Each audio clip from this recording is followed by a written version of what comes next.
Oh, 'di ba? Gulat kayo, no? Nandito kami, no? Sa lobby kami, guys. Ayun na si Sumail pumasok na, nagmamadali, guys. Ito na nga yung ating bakbakan. So much lang naman to para sa ating artificial gamer. Ay, ano ba tong artificial gamer, Ate Ishi?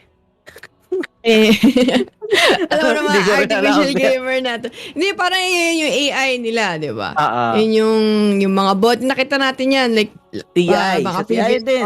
TI, yung Oh. 5v5 na Oh. naalala mo yung mga interview ni Seb, na sabi ni Seb, there's just no way na matatalo ng bot ang Tama. human, di ba? Ang Lalo na pag human. 5v5. Siguro nung 1v1, pwede pa kasi medyo kakaiba, unusual yung mga move. Pero yung 5v5, hindi. Ayun, nadurog 2-0. Kaya nga. Ito, kumbaga, ito yung true sight nung bot AI ba tawag doon? Mhm. Yun. Oo, Yun oo. ito yung true sight nun, guys. Pero mamaya pa naman yun dahil magkakaroon muna tayo dito ng show match between Yeah. itong Beastcoast and OG. Baka naman i-share nyo muna yung live stream natin dahil baka inihintay ito ng iba di ba? Pero Ay, yun nga, syempre. wala si Seb sa side ng OG. Kasi daw ewan, wala daw, sabi. Pero mukhang taktika yata to. Dahil, Oh. pero iba rin yung game mode natin Ishi Ano ba game mode natin dito? Ayan, random draft Yan, tayo. random Kuya draft. Alo. Ano ba yung random drop? Yung ba yung parang nasa low prayo ka o Di ba single draft yun? single drop yun? So kung yung Ang random drop random siguro draft may yata, mga yung may limited nakaban. lang. Yung limited lang yung hero pool mo. Kumbaga, syempre pag sa regular all pick natin, pwede ka lang mag-ban. Pero dito, specific na yung mga heroes na nakaban or limited lang yung pwede mong Ayun. piliin. And ayan yung mga kasama natin dito sa sa lobby natin. Kitang-kita nyo naman, guys. Kaya lang nakita mo yung announcement nung OG, yung si Misha ba yun? Yung bago nilang si Misha. coach. Yung bago nilang coach. Hindi ba ang coach nila si Shaksha? Di ba Shaksha? Pero Oo, parang gano'n. Pero hindi na sa kanila pa din naman yata. Sabi, binasok. mukhang manager na yata yan. Oo, pero siguro kailangan nila. Medyo takbo. Misha. Baka mala Nisha yata to. Naku, may teki siya guys. Alam nyo na. Ito na yung sinasabi natin guys. This is a show match ko. So, huwag kayong magtaka kung may makita kayong mga kakaibang hero. And palay nyo naman, di ba? Gumana pala rito. And magamit bigla sa TI. Pero, hard naman ng Saksa. May Tiny. Ay. Oo nga, no? Tiny. Pero, grabe. Yung mga heroes dito, Mars, Keeper of the Light. Ikaw pa, Kuya Lo, kunyari, ikaw yung, syempre, ikaw yung parang better team, quote-unquote, diba? Supposedly, since ikaw yung previous TI champ natin, back to back. Gusto mo ba ipakita gusto mo pa rin bang manalo dito sa game na to? Or you're more thinking about having fun, it's just exhibition game? Magsasaya ka lang dito. For the fans tong na to. For the fans tong laro na to. Pero, di ba, Pudge kanina si Sumail? Bigla naging Mars. Nag-repick. Baka The fuck? Pwede pala yun. Baka nag-random siya. Tapos ayaw nyo ng Pudge, ni-repick niya. Oo. Yan pala maganda rito, no? Akala ko Pudge na siya. Ang ganda sana nun Pudge Tekis, Kaya diba? nga Bomba-bomba, sabay, ayun nga. Pero, naban yun, sabi. Baka pare sila ng pinili. Paki nga yung chat. Tingnan ko nga. Pwede. Baka pare sila pinili, no? Napik nga yata ng kalaban. So, parehas sila ng inisip na, oy, Pudge tayo. Biglang naban. And, ito na nga. Medyo seryoso nga si Saksa rito. Tiny. Ito yung isa sa mga ine-expect ko na lalabas ngayon, yung Tiny. Pero, ito na guys, ang best of one show match natin between Beastcoast and OG. Pakilala ko muna para sa side ng Beastcoast, Whisper. Yung gagamit dito na Keeper of the Light, Chris Lock, yung mag-Chaos Knight Stinger. Sa kanyang Wind Ranger, Schofield on the Spirit Breaker, and then si K1, Mag-Ogre Magi. Ang tanong, yung pa rin ba yung mga role nila? Yun nga si K1, carry yan Anyways, sa side ng OG, got No Tail, Sand King, Sumail, Mars, Misha, Snapfire, Saksa, Tiny, si Topson, Tekis. Ayan na nga guys, mukhang palaban dito yung OG and sama-sama technique kagad sila rito. Maiispatan nila si K1 Hector. Ay, Akyo agad mukhang nakita Ogre mo, Hand of Magic Midas. carry nga to. Hand of Midas nga yung nakakill sa kanya pero grabe naman yung taktika rito ng OG. 5-man Dota kagad. And, the suicide.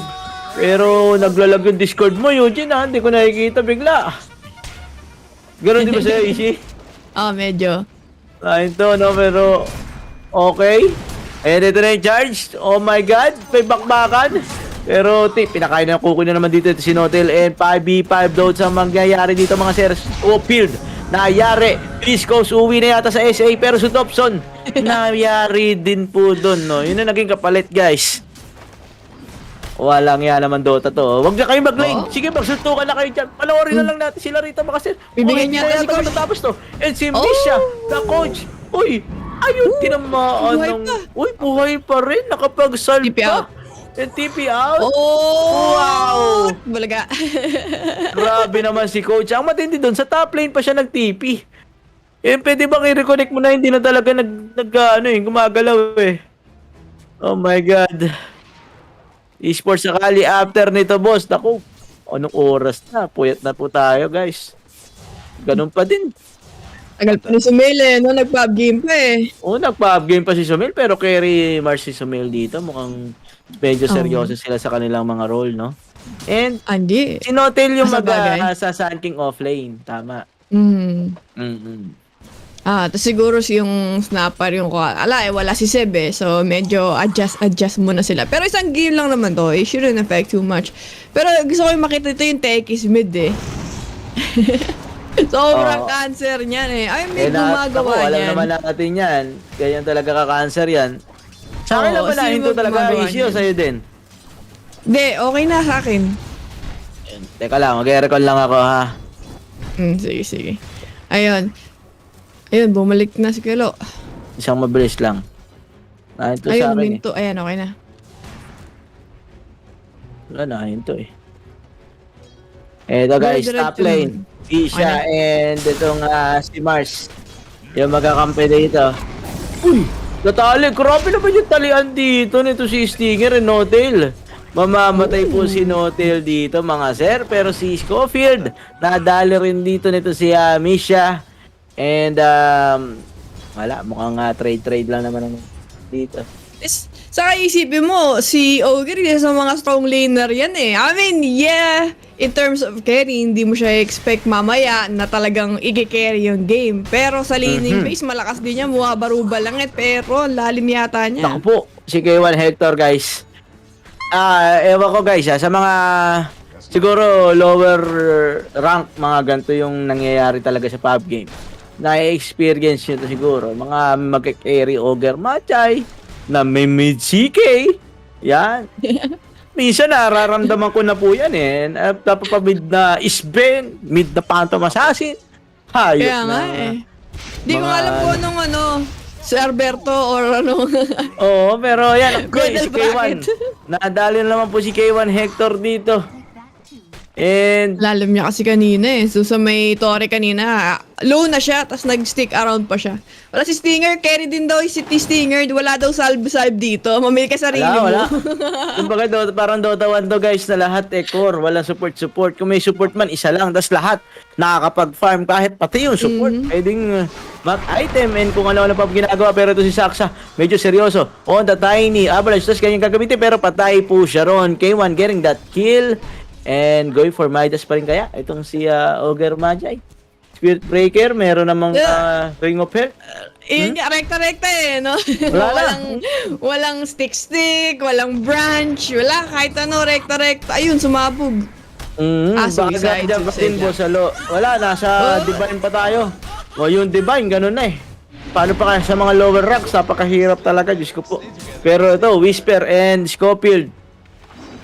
May habol dito Keeper of the Light. Oh, nice juke. Nakaswerte naman sa bash na, Aray. pero yun lang. Natusok Ang kulit mo. dito. Ang Ano yun? kulit mo, Schofield. Hindi na lang siya nag-back. Talaga tinry niya pa rumay-click eh, no? I'm dead. I'm dead. Ang mamaya pa to, Diyos ko lang. Walang item timing. I mean, maybe yung Blink Dagger from Sand King, ayan, saka si Tiny. Yan yung timing niya. Pero pag nakuha ng OG yung Blink Dagger na yun, dire-diretso na yan, masaya pa ng OD niyan. Kumbaga, intay lang kayo guys. Kukunin lang nila isang item lang yan, makikibagbaka na yan. Uy, naku po, natusok dito guys. Ito sa lore. And whisper, mayayari. Guys, nasa ano tayo nasa lobby po mismo tayo, wala po tayong delay. So, kung ano yung nakikita nyo sa English channel, ito rin yung nakikita nyo rito guys. So, wala mang i-spoil siya kayo nyo dyan. Nasa mga betting site ba to? Wala siguro, wala yata. Huh? Oy? Diyos ko, Meron pang ano rito, ads to, no? Pero maganda yata kung natayaan na lang kayo sa Beastcoast dito. Oo, Kasi kung totoo. ganun din yung ads, syempre doon ka sa mataas, parehas lang naman yan, show match lang naman to, di ba? Pero ang pinaka-inaabangan ko dito, Ishi, yung mamaya, yung documentary, yung mala true sight, Totoo. di ba? Yeah. Ang tanong, sino kaya yung mga lalabas doon? Feeling ko, mga interview sa OG pa rin, ganyan. Pwede, Saka siguro yung in the making nung OpenAI. Ano, Kasi, kasi nung, naalala mo nung TI, nung pinakita nila yung ano na yon, yung game na yon, it was just mostly yung gameplay. May mga onting introduction lang. Siguro, yung documentary, more information or more behind the scenes. Yun ang ng pinakamagandang mga makita natin. nangyayari. Pero syempre, sobrang interesting din nun no? Last year kasi walang TI, so walang true sight tayong napanood. Pero at least meron palang bot AI true sight na mapapanood tayo mamaya. Yun yung ating pagpupuyatan. And sama-sama tayo manood dito guys. And yung mga interviews, yung mga Q&A, mamaya papalabas din natin dito yan. Pero hoy, pinangga rito yung Tiny, pinakain naman ng cookie. And the avalanche toss gagamitin dito, pero buhay pa rin. Ang ganda naman ng 2-man standby, no tail and patay. Itong si Stinger dito, dominating para kay Misha. Nagpapakita ang gilas yung coach dito ng OG. Baka gusto sumali ng CSGO. Mukhang 1-1 yung map doon kanina. And mag-round mamap trip pa yun, pero si Scofield dito nadali. Ang ganda ng tossback ni Sak. Sana buhay pa siya, pero kahit ma-tossback may haste. Uy, gusto umapir, ayaw apiran. Ayun na, papatay na ito. Ihatid yata. Abang, parang civil war lang. Ayan yung mga magaganda, di ba? Walang respeto, dadivein mo, kahit pa, mararamdaman mong show match. Siyempre, medyo ayabangan mo din yan. TI champion pala yung team mo, Tama. Kami ni Chris Lock dito. And ito, Thompson. Pero taas tong last hit ni Thompson 62 last hit. Ay, di, naging neutral siguro to, no? Pwede, Parang sa may gitna, kasabay neutral. Pero ito, Thompson. Ayun yung Baka black pa ni Scofield dyan. ayun yung nakita ko, pinanood ko kasi yung parang introduction sa OpenAI. Alam mo ba yung bot na yun, mahilig mag-bait? Yung mga... na yung nagbe-bait yung CM, ulti na lang nakita yung ko yata buhay. yung CM dun. Lumalapit-lapit, kunyari mag-go, pero calculated naman niya yung range, saka yung damage, yung ganyan. CM yata yun, natandaan ko, parang mamamatay na, biglang nag-bite sabay ultimate, nakakuha pa ng kill, sinotail ata yun na bait dun. Mga ganun. Ang galing ng mga bot na yun. Grabe. Kaya nga excited ako mapanood yung documentary. Saka narinig ko, marami din mga pro player na nagre-reach out sa mga OpenAI kasi gusto nilang makalaban. Gusto nila, alam mo, di ba kumukuha din sila ng tactic doon? Oo, kung paano mag-isip yung AI na yun. Kasi grabe, parang doon sa AI din na yun, yung pagprotekta doon sa Tier 1 Tower, di ba? Doon natin unang nakita yun eh. Yung hindi talaga nila binibigay yung Tier 1 Tower. So, yun yung naging meta rin ng mga nakakaraan. Why not? Kung talagang matututo ka doon sa AI. Dati parang pag sinabihan kang, parang kang AI.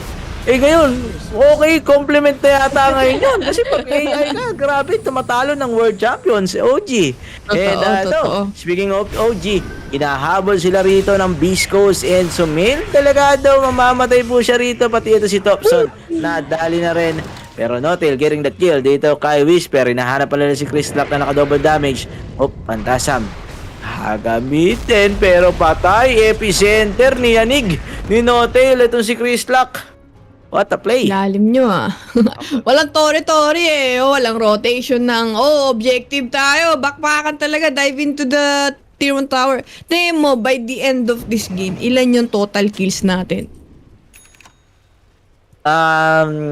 Nasa 70 siguro. Nasa 70 siguro yan. Mga tig 30, no? 35, Oo, 35, mga ganun, mga ganyan. May tekis ka ba? Kita mo yung pinili talaga nila na pang bakbakan talaga. I mean, syempre, di mo mapipili iba pang mas gusto Hindi mo. ko alam paano magpupush ng Beastcoast eh. Parang pag may Papatayin mo, tekis, hero. yeah. Naku po, OG rin naman, hindi rin ganun kalakas mag-push. So talaga matatapos to ng siguro patayan ng patayan. Pero ito saksa delikado dito. Natali po siya rito na ito si Stinger. Pero may TP coming from Thompson. Ito na yung rumaragat ang tekis na right click guys. Abilis naman ng right click nito plus the bomb. What a play! Thompson, ayan na, tinos po siya rito. Charge, gagamitin. Pero Whisper, mabubuhay pa rin. Yung pinaulalan siya rito ni Coach Misha with the play. Getting that kill dito kay Whisper. And nayari din si K1. Double kill on this Snapfire. Baka ma-regular ka dyan. Masyado mong ginagalingan, Coach. Hindi, syempre, audition yata to. Audition? Try out. Oo. Try out yata, Kuya Lo. Ako nga pala yung coach. Hindi ako basta. Marunong din ako naman. mag-Dota, di ba? Pero Kumbaga, yan, yun si yung Thompson. pinapahiwatig niya. Nadali si Thompson dito. Natali ni Stinger, guys. Pero 18-10 score natin. Mga tamaya sa mga over 50 kills, 39 kills. Ako, napaka-basic lang pala talaga. Pero may kakill na ito si Notel. And dini-enjoy lang nila yung show match na to. May charge! Hindi ka tama, guys. Nakakatakas. Uy, dire-diretso. Nasira na ang keyboard nito, guys. And mouse. Wala. Uy, courier. Pa! Oh! Courier Yung pala style talaga pa yun. bigla. Tactical, Oo. tactical. Grabe naman yun. Pero Coach Misha, tingnan natin dito. Makipag-apiran, kumain ng cookie. Okay, Oo. Scofield. Oh, yari ka ngayon. May monitor siya, isang segundo. Yun niya lang, matutos. Patay na. Nadali. Naka-maxim bash eh. Grabe nga yun. Ayun, off-laner naman siya. Saka, ayun yung pang push well na sinasabi mo. May Meme Hammer si Spirit Breaker. Yung Meme Hammer. Pagka-charge ulti, Meme Hammer, ganun. Pwede gawin, Siguro. combo rin. Testing nga, baka pwede naman. Ilang segundo ba yung ulti niyan? Pero, bang! tumayo na twist lang dun. Wala, tumayo na lang. Wala lang siya magagawa dyan, guys. Nandiyan naman si Tiny, may niya dalang paa ng manok. Ay, grabe naman. I think dito nagkamali yung Kuya Lo, yung Beastcoast sa pagpili ng hero. Kumbaga, puro single target yung pinili nila. OG pang team fight eh.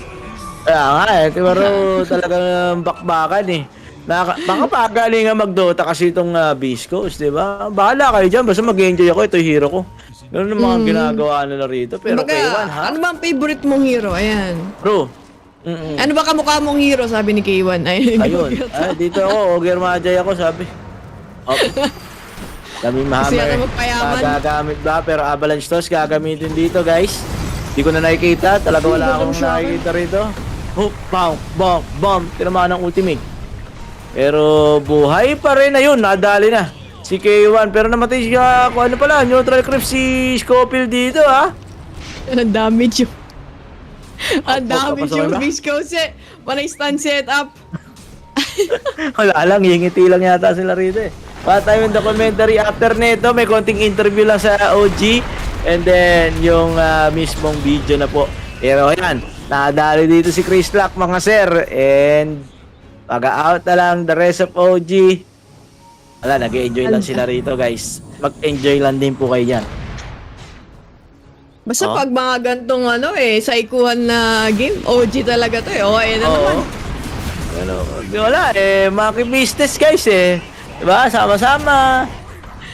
Truly. Bubugin kayo ng hindi mo alam kung ano nangyayari. Pero times 8 yun ha. Mamamatay lahat to. Kay Oger Majay. Sa Ignite. Ay, nabuhay yung yung snapper. Times 8 eh. Anong bibuild mo sa Ogre? Ano yung nakakisa kanya? Ether Lens? Na parang... bukas pa yata ako kakadamage to yung carry nila. Ala! Di honestly kasi damage yung Beastcoast eh. Tapos sinong damage siya kanila. Dati, Sabi lang, pag puro gusto mong damage. i-core yung isang hero, ang ginagawa mo, Madness Basher. Dota 1 days. Eh, Madness Basher mo ba tong mga to? Ano tong pag-carry ba okay? Ano ba inaano yan? Hindi, May dapat attack si speed naman na siya. Mga Deso Basher, ganun. Si Baratron yung nag-ganon. Di ba kay Baratron Madness. yun? May bash eh, oh. Madness, pwede, no? Siya na lang So, ayan, may dumami. arena ginamit dito sa mail. Uy, huli niya rito si Stinger. Patay, pero charge. Gagamitin dito sa delegado na hatak siya. And patay siya rito kay Chris Lock. And pinakain ako kay dito si Thompson. Oop, the bomb? Wala lang. To si Chris Lock, pwede siya na lang yung pero hindi, kulang pa din eh. Daming bruise Network niya, niya, direct. naka-charge. Network. And ito tira natin sa mail. Natusok. Patakbo. Yee! Oh, No, kahit win. takas. Oh, Uy, baka pa, may natapakan bomba. tayo. Ang mamatay talaga sa mga bomba-bomba itong mga to. And ito, nakahuli pa nila dito. Ito si Stinger. Stinger is down. And, hatak. Notail. Okay, ito na yung ultimate ni Idol Bisha. Pero, mamamatay pa rin ito si Notail. And out na lang muna. Okay na. Pero Okay na, pwede na nakakatakot i-GG guys. 15 minutes na oh. Pwede na i-GG na. Nakamentary na tayo. Atulog na si Kuya Molo. Documentary na. Pagka, anong oras na? Puyat na naman si morning person oh. Morning person na eh, Diyos ko po. Puyat na naman. Pero na-enjoy naman tayo dito. Dahil minsan na natin makakita ulit ito OG. Pero yun na nga. So mail, nadali na naman sa gitna. Naka-orb of Medyo- corrosion. Magdedeso. Dedeso. Dedeso si Orb of Tropa. corrosion, may deso pa. Talaga naman po. Sabi Ayun ni na. Sumel siguro Diba? dito, pinagmadali niyo pa ako sa pub game ko. Ganito lang pala Ay, ganito lalaroin rin natin. pala. Hindi, bayad yan. Bayad siguro yan. Bayad yan. Bayad yan, bayad yan. Siguro, ayan, $10,000. Yan. No, puto. Grabe naman yun. Hop.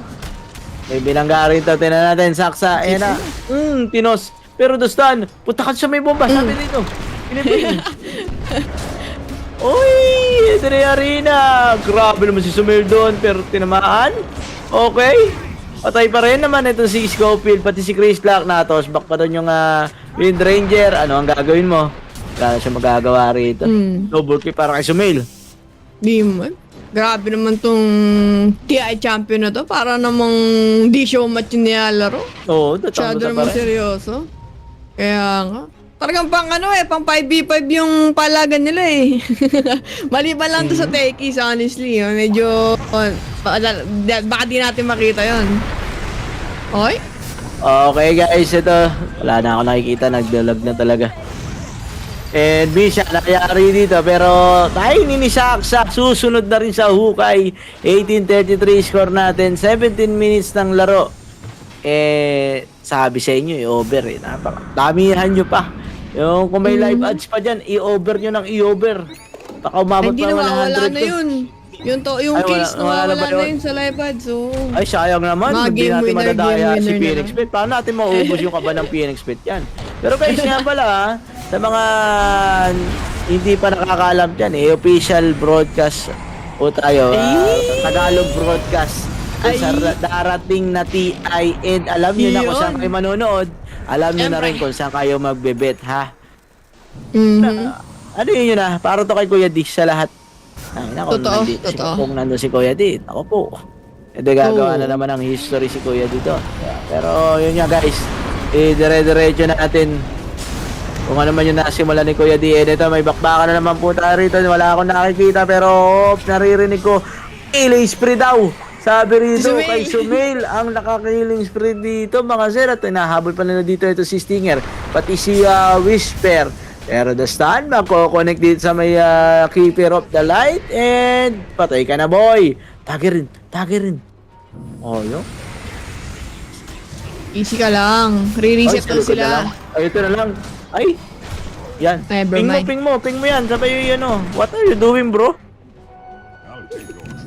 Pwede Grabe si... trasukan dito. Notil, galit na, no? Nagiinit na. Kumbaga, nagwa-warm up, nakapakitang gears ng 40i. Sipin nyo, offlane siya dito pero 5 lang siya pag naglaro ng TI. Kita mo naman yung mga performance. Baka sabi niya kasi, minsan lang tayo magiging core. Sulitin na natin. Sino wala sa OG? Si Seb po. Si Seb ang wala sa OG, guys. Pero, hindi ito maama rito.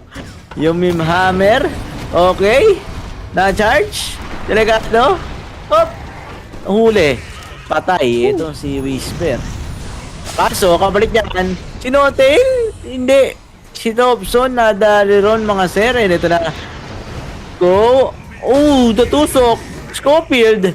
And K1 Hector will fall dito sa may gitna. And I think pwede na sila mag-take ng tier 1 tower. Pero mukhang kill pa rin for the side of OG. Wala nang objective dito. Bakit pa tayo magpupush kung pwede naman pumatay lang? Low cooldown spell Wala naman silang inaantay. True. So much ito. So, patayan talaga. Uy, may pause pa. Magiging. Ay, ang galing. Si Sumail. Yung inantay. Nagpa-antay na naman. Grabe naman yung king na yun. Ay. The king is back. No me merecen. La verdad que no. Nantay ko yung mga ano dito mga tae na pasabog ni Thompson Mamaya may sasabog na nga dyan, may mamamatay ka makikita sa mapa. Pero ginagawa yan lagi ko pinapanood na Twitch streamer, si Waga. Waga mama, lagi niya Aga. Oo. Kasi yun, ang dami niya ring report every time. No me merecen. La verdad que Oh, si Chasing ano yan, Dekis talaga na yan Oo. Kahit ako, yung kalaban niya guys. Kahit anong mangyari. Best of 1 lang po ito. Best of 1 lang po ito. Show match lang. And mamaya, ang inaabangan talaga natin dito guys, yung film showing about sa bot AI. Parang 1 oras yata yung palabas na yun. Movie? Titingnan ko nga sa may... Proceed na talaga. Teka lang. I-check ko kung gaano katagal sa may schedule. Kasi inano na sa atin to ni Tropang Gads 90 minutes. Kalate. Oh, 90 minutes daw. Matutulog na ako pala. Kayo na bahala rito, guys. Oo nga, 90 minutes yung film preview. Grabe naman pala yun. Sa kalahating oras. Oo. Ba't kasi nagkamali ako ng oras numbers dito? yun Akala ko maaga-aga matatapos Kala mo, tanghali ng ano? Kala mo, 12 mali na PM? convert guys. 12 Mali na PM convert. pala. Akala ko, PM yung oras nila. Yung pala AM. So, madaling araw pala tayo rito guys. Ay, mga PDT team puyat dyan. Alam nyo na yung mga team puyat dyan Samahan nyo po kami hanggang mamaya po tayo rito. Baka ng OG and Beastcoast. After neto, meron tayong interview sa OG. Yeah. And then after nun, yun na, yung film viewing na po. Feeling ko nilaro din nila yan kaya may mga interview sila Kumbaga, kung ano sa tingin nila, kung kamusta naman, mga ganon. Tapos Q&A pa sa dulo.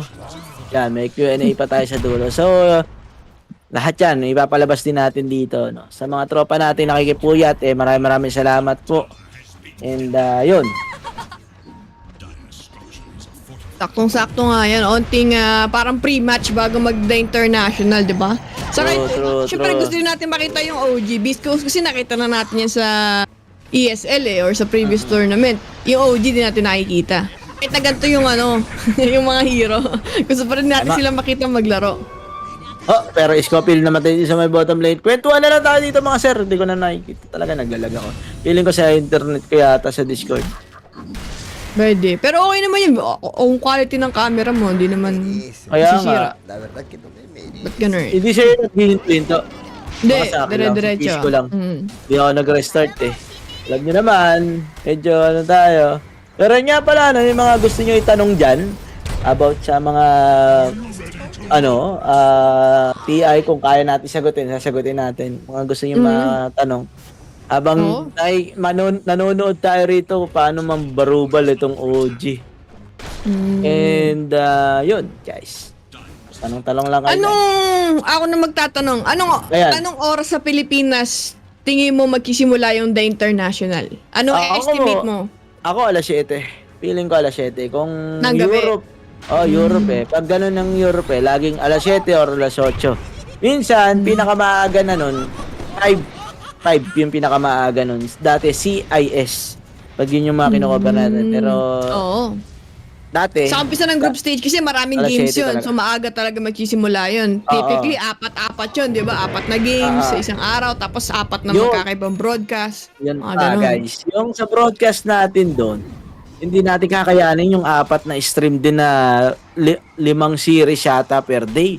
Ang gagawin natin, 2 stream tayo. So kung sa unang stream, nandun lahat ng laban ng T1, Fnatic, mga ganyan. And then sa kabilang stream naman, nandun yung mga OG, Secret, basta yung magandang laban.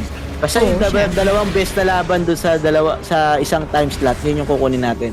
Pero okay, kwentuhan na lang muna, yan. Lilipad ba kayo o dyan lang kayo sa HQ? HQ lang kami guys. Kasi hindi rin naman namin ina-expect na biglang mag-i-email back yung Valve sa amin and binigyan kami ng broadcast rights dito sa darating na TI. So, wala, di na kami nga umaasa pero biglang nag-reply eh. Good news guys. Kasi ilang linggo na lang, di ba? Pero nabigyan pa tayo. So, shoutout to Valve guys. Thank you po.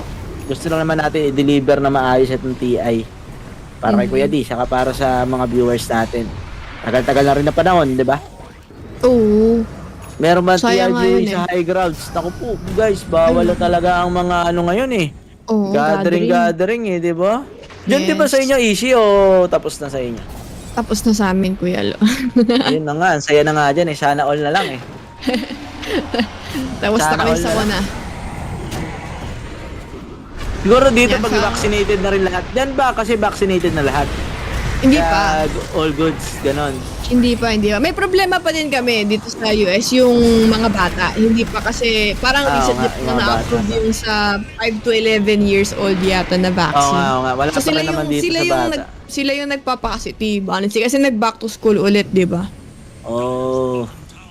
So yung mga bata Kaya yun. talaga yung kawawa pala. Mm-mm. So, sana sa atin, sa Pinas dito, maayos na. Pero, oops. Yung Scepter, nagkagagawan, pero 4 yung patay sa side ng OG. Gusto nila damay ito si Note, pero mga sis-coping pa yung delegado, hindi, makapag-out din. Miss na namin high grounds. Ako rin, miss ko na rin yung triple chocolate yun dun. Prop, no? Natikman mo ba yun, yung Ishi? pagkatapos mo, masakit yung lalamunan mo, sobrang lamig talaga? sa katamis. Oo. Ano ka na? Tanggal na yung ano mo dun. Lalamunan mo dun. Hindi ka na makapagsalita. Doble yung natulog nyo bago mag-TI. Ready na sa puyatan. Yan ang mga gusto naming naririnig sa inyo. Shoutout pala kay Post Robin Ray. Nanonood ngayon. Ayan. Yung? Abangan nyo guys. Tapos ano ba yung mga segment na gusto nyo makita? Kung may mga improvements ba kayong gusto makita? Ganyan. Oo. May nakahanda na rin naman tayong mga content na Yan. for the internet. Abangan nyo na lang. Pero kung may masasuggest pa kayo, Yan. alam nyo na, Malay PM nyo lang sa KuyaNic. Oo. Alam nyo, pwede po ba may ganito, ganyan, gano'n. May isa kaming feeling ko.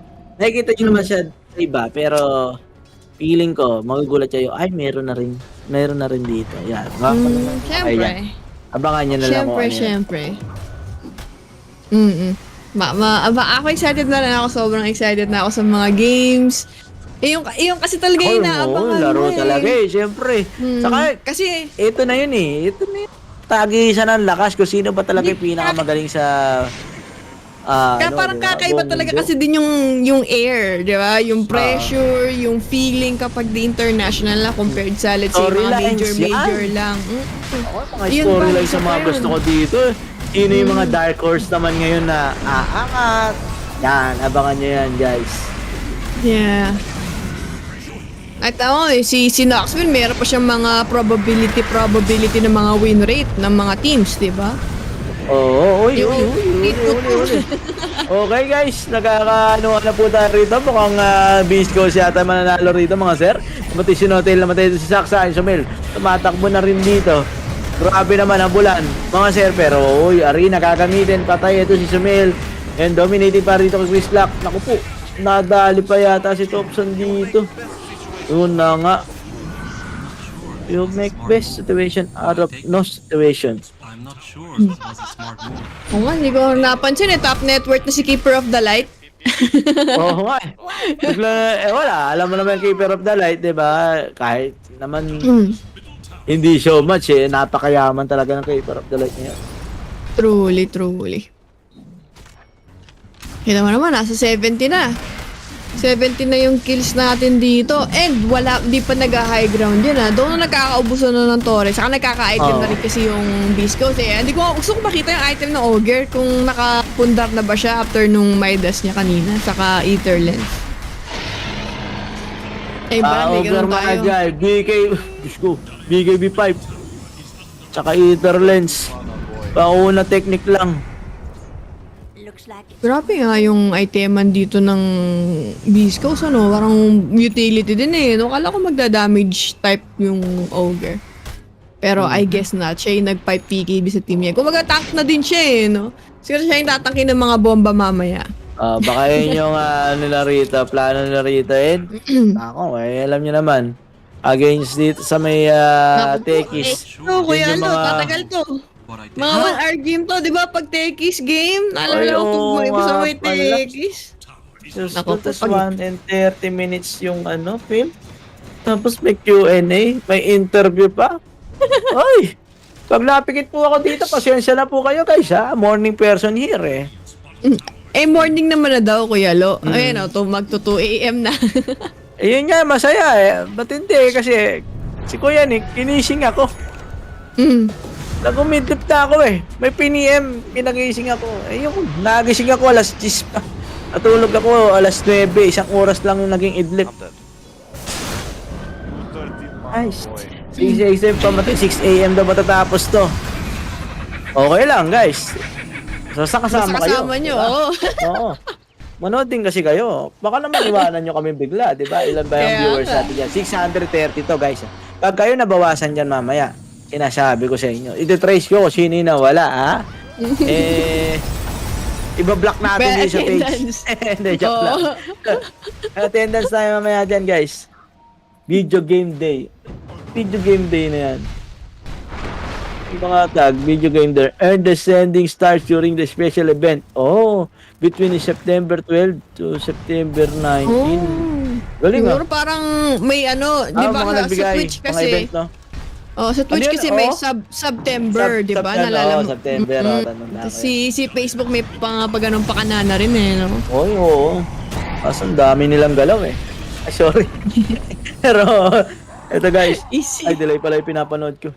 Nasa pala ako, nasa may Facebook. Ayan, dito ako sa Discord. Di kasi nagalaw talaga, ewan ko. PC ko. Ikaw ba yung nakatulog nun? Hindi si Kuya Joma yun yung nakatulog yung nagtitd. Dati ako, TD ako. Ay, ikaw ba? Ikaw din ba yun? Ewan ko sa iba dyan. Nakatulog. Uy! PKB by K1 Hector. Kita mo naman, suntukan daw sila rito. Age match between Ogre Magi and Sumail. Pero okay.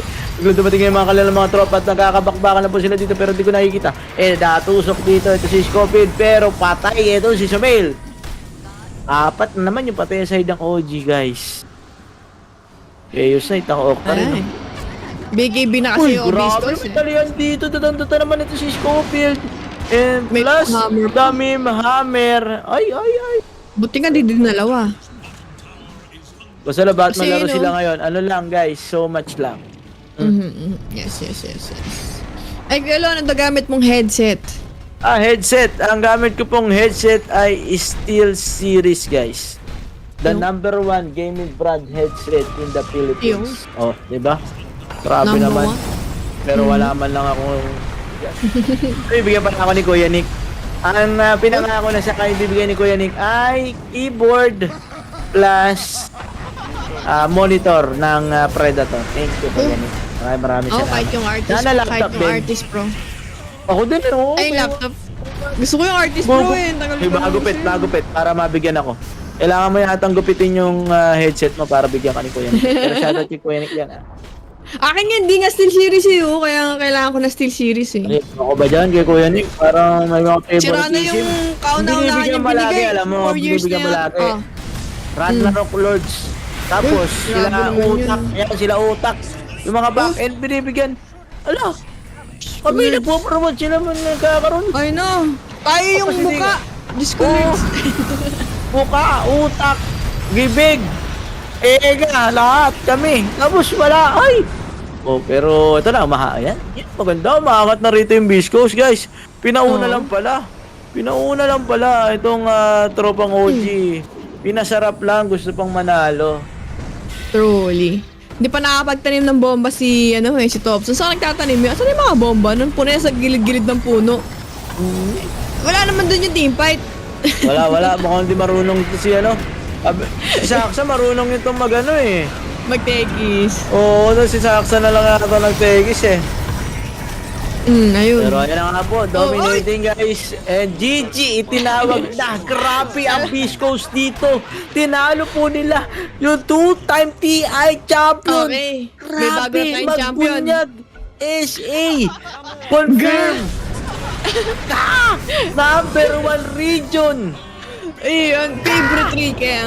Kaya nga favorite region ni Kuya Aloyan. Kasi kita mo Oo, naman, ang lakas grabe. tumatalo ng 2-time TI champion. Back to back Truly. time tinalo nila.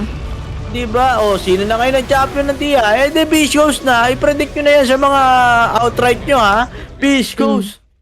Sila po ang magcha-champion. Yung times 3 sa odds. Yung mga tumaya. Ay, Yun yan sinasabi 10K ko. daw, oh. Sarap, oh. Diba? Ang OG, hindi nagsiseryoso sa mga showmats. Yan, yung kalaban, pwede magseryoso. Eh, kahit hindi nagseryoso yung Beastcoast dun, alam nyo na yan. The trolls. Oh my God. Truly. So, yun na nga guys. Tapos na ang ating show match. Titingin tayo sa tics ngayon. Ako na natin alam ang ginagawa nila. Alam ko, ang next ay interview. Interview with OG. Yan. Yun ang ating next. So, Eugene, ano mo na yan ha? Yung interview natin sa OG. Abang-abang lang tayo dyan. Pero may binigay na ba silang Best of 3 yata, Kuya Lo. May 1-0. Ba't ganun? Ay, hindi, joke lang. Hindi. Walang best of 3 yan. Masyado ko naman kinakabahan. Manghihingi na tayo ng TF yan pag ganyan. Okay, sabi rito sa my Discord, after the game concludes, we'll doing a brief interview, then 5 minutes break. We'll post the video in 10 minutes and let you know when it's free to air. Okay, sabay-sabay tayo manonood mamaya. Pero after daw nitong, tapos na yung game, we'll be doing a brief interview and then 5 minutes break. Ayun, mag-i-interview na tayo guys. I-interview na tayo. Kasunod na talaga, oo. Ako yung mag-interview talaga dito. Abangan nyo guys. So, paano ko i-Englishin yung mga OG dito ha. Yun. Hindi ko Kaya hindi ko nilolook forward yun. Mas gusto ko yung paano mo i-Spanishin yung Beastcoast. Yung Beastcoast, wala yung syempre. Beastcoast. OG lang ini-interview. Syempre. Gano'n naman yun.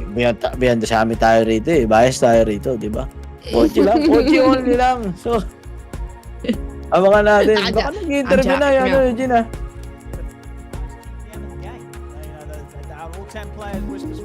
Yan. Yan yung mga tropa natin sa English. Ina-analyze pa nila, no? Kala mo naman talaga merong, no? Ano na lang yan. That was a space creation, that was a really nice item timing, yada. Item choice. I don't know the winning condition. Because the timing, the pressure, the everything, the positioning, the warding, the vision. The bomb placement was questionable. Yeah. The momentum from one kill to another, the mistakes. Oh my God. Yun. Ayan, shoutout ko nga lang pala, huwag ka na mag-spam idol. Ayan, si Antonio Luna, shoutout sa'yo. Magandang madaling Antonio Luna. Sakto. Oh, nag-enjoy kami. Enjoy kami, Kaya ganda ng penalty di Kuya Lo eh. Stop dance. Lahat talaga nakikita eh. Beginning pa lang daw, narinig mo Kuya Lo. No, simula pa lang ibig sabihin. Alam niyo na. Ayan na. Pumupuso pa. very happy and also one of the biggest techies. Teka lang nga, magta-try ako So much for that mag-recon nga ako ng Cap, that buong was Discord. that was a game. It was something. that It was something, alright. You know, when they were drafting, it Ay, was okay like, na yung techies, microphone okay. niya, no? And Thompson picked it out. Like, Shim. is there swapping in random draft? Can they change players, or is that actually going to be a mid techies? It wasn't mid techies, and it wasn't a normal techies either. He went Oo nga, nag-workout yung carry na Ogre Magi eh. We were all like super excited to see the Pudge, and then the Pudge just vanished off the screen. We're like, oh, well, see ya. Uy, happy Yeah, birthday well, kay well, DB Aquino. Ayan. Magandang araw ba sa iyong, hindi, sa akarawan. Ano ba yun? Paano mo mag-read sa Tagalog? Hey. Nakalimutan ko. Ayun, maligayang araw sa iyong kaarawan. Ayan. Oo nga, akala ko gagawa ng play yun eh. Eto, pakinggan natin. Ay, sira. Sira ba? Kin? Oh. Check ko sa... Di, sira din yata. Sira. Yung mic nila. Nakikita ko rin sa YouTube. Ay, sa Twitch. Sa Twitch, oh. Grrr. I think that's how it still is, but everybody just Ayun went na. ahead and picked the hero that they wanted to play, and then Coach got banned, and yeah.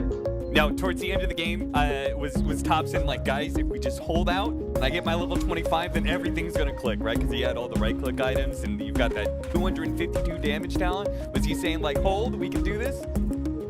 Yeah, we had the 25 in mind, and we're trying to get there, but then we did a lot of whoopsies, and our base was in danger, so we didn't quite get it. We had many cool little 25 talents, but close, but no cigar. Well, that was still a fantastic game. It was very, very, very entertaining. My question for you is related to OpenAI. So you guys were able to play OpenAI before, right? And that was kind of a long time ago, but now you know the team's a little bit different. You guys have more experience under your belt. Do you feel that you would be able to take on OpenAI and crush them? So I think any pro team or competitive team probably could get there, given a little bit of practice and understanding. If you have OpenAI, have a playstyle and what they want to do with heroes, it will probably catch everyone off surprise the first time. I still have full faith that if you let a pro team play against it a few games in a row, they'll find a way to reliably break it. So I don't think you're going to have any pro teams who are going to find a lot of fun in that. DJ, background music daw. And we want to do that in their free time, but I definitely think like that. Siguro na naman.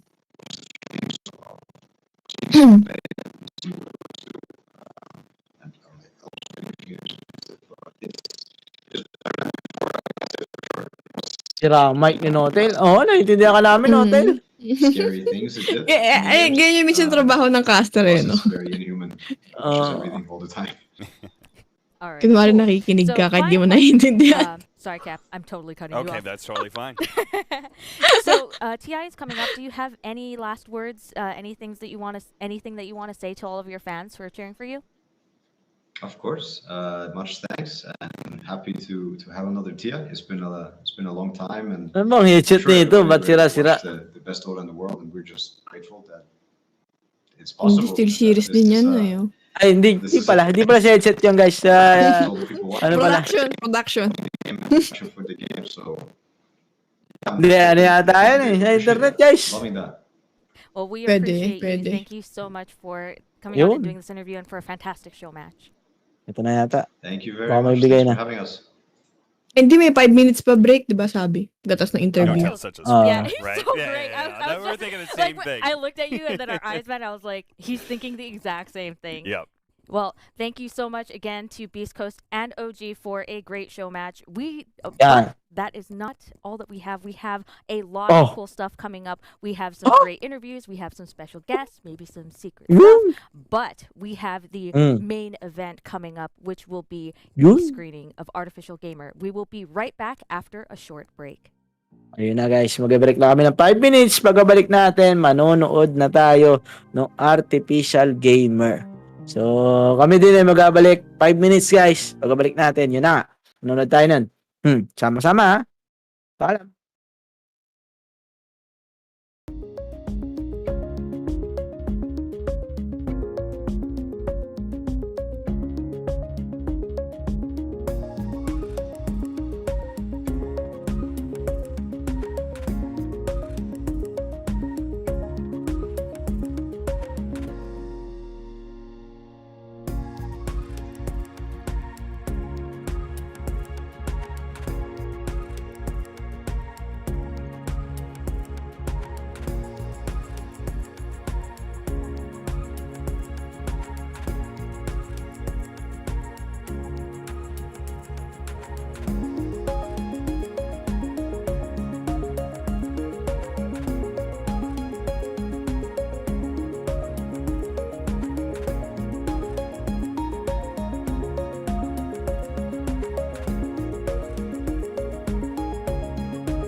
Okay guys, welcome back.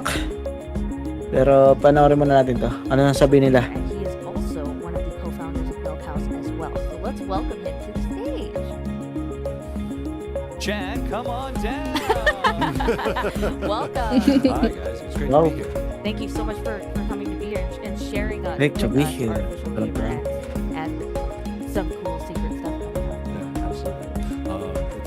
It's totally awesome to be here. It was a super fun project. I've really enjoyed all the time I've spent around this game, around this community, and so this just felt like the best place to share it with everybody for the first Yun. time. So.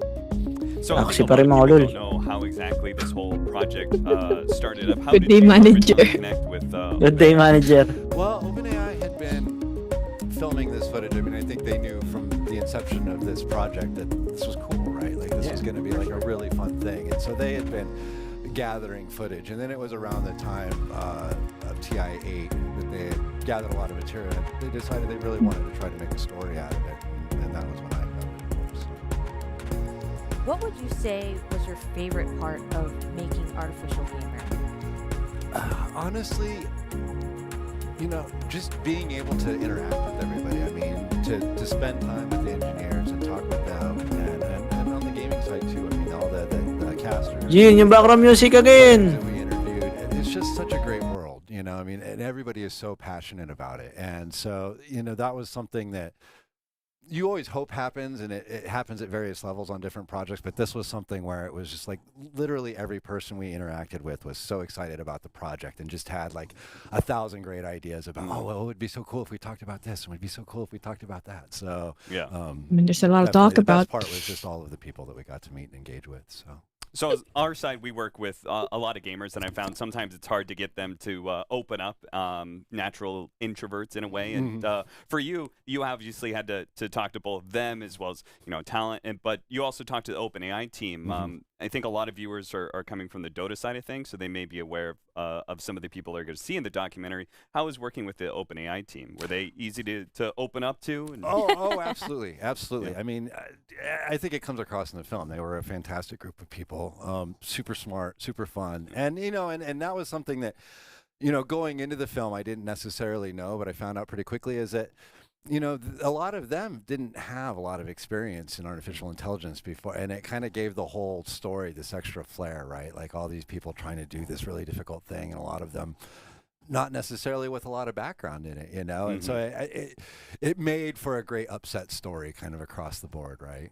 Yeah, I think that's something that we actually talked about a bit was how important it was that for the story that OpenAI experienced, a bit of a problem when it came to TI-8. They finally brought it to the main stage, and that obviously didn't go so well. We'll see. Yeah. Spoiler alert. Gosh. Maybe not as much with this crowd. Yeah. Yeah, a lot of people were able to enjoy OpenAI at the matches versus OpenAI, and for you to be able to take that and put it into a story and put it into a documentary that even people who have watched the matches and became fans of OpenAI will be able to watch and see. They'll be able to see something new and see it through a different lens. They'll be able to interact with the OpenAI. Well, not interact, but they'll be able to see how OpenAI interacted with each other and how they were able to, make this really cool thing happen with Dota. So what do you think the message of your film is with regards to like the side of OpenAI? Because a lot of people get to see Dota, right? But on the other hand, there's an entire team that made OpenAI happen. I would like people to think about this as a story about what it means to be human and what sort of makes us human, and I think that obviously from OpenAI's point of view, they're trying to craft something that learns more like humans, and their sort of standpoint being like, humans, we have this amazing capacity to transfer information, right? Like we can have one experience and we learn from that and we apply that to a completely unrelated experience. And that's something that they're trying to figure out how to make AI do better, Right. and then, and I think on the flip side of that, I think there's so much of Dota that is just an example of what is great about being humans. I mean, not just the strategy and the game and the thought process that goes into that, but really like the fans, the community, just all of the passion and the energy that goes into something like TI, you know, like I look at that and I feel like that is a fine example of why we all enjoy being on this planet. So before this project, did you have much experience with esports? No, I actually didn't. I mean, I consider myself a lover of video games. I've played a lot of console games, but no, this Dota was entirely new to me. The first time I really saw footage of TI, I think I had to collect my jaw off the floor. Yeah, it's pretty incredible, right? It is. It really is. It truly is. So, do you have any final thoughts about that you want to share with the crowd before Artificial Gamer airs? And we wanted to introduce the film, but we think that honor belongs to you. Oh well, thank you. I am so excited to finally 25 be seconds, sharing guys. this with everybody. It's been a long Countdown journey. eh. I Inaantay. want to take an opportunity to thank everybody that's been a part of this. I mean, the engineers at OpenAI, all of the players and the casters and the subject experts that participated in the film, my colleagues at Milk House, the producers of the film. I mean, Ito na. a project like this is not the work of one person. It's a collaborative effort, and so many people have put in so many great pieces to this project, and I'm just so happy that we're all here to see it now. Cool. All right. Go ahead Okay. and introduce the film. This is your All fantastic right, well, work. thank you, everybody, and super excited for you to see Yan Artificial na. Gamer. Ito na, guys. Play mo na direct.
Tomorrow's the last day of the International. There are still matches coming up today. Between the last matches, we have the costume competition, and now we have a little bit of a special treat before we get into that lower bracket match. A special treat indeed, Sean. It's time for a battle like no other. You've had 5 players in these booths, 5 versus 5. How about we do 1 versus 1 like you've never seen before? It is my absolute pleasure, and please raise the decibel levels, raise the roof as we introduce your first champion.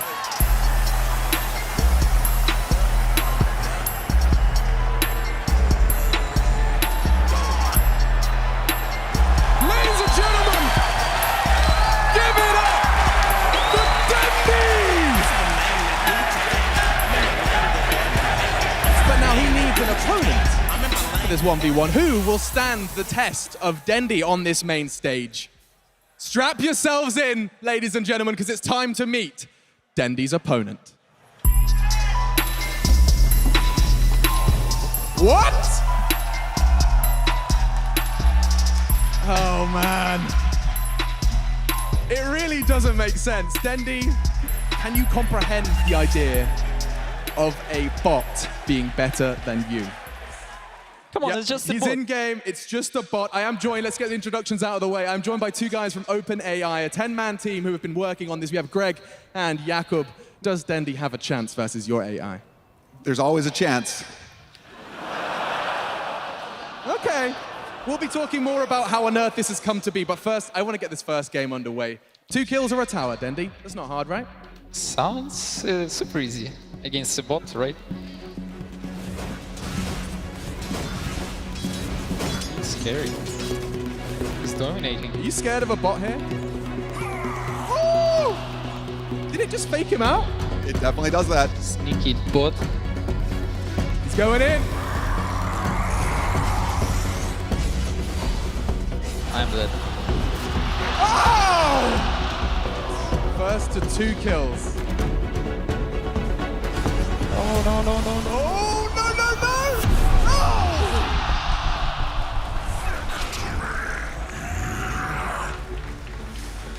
The hands are shaking. Dendi, are you giving up? Yep. He's too strong.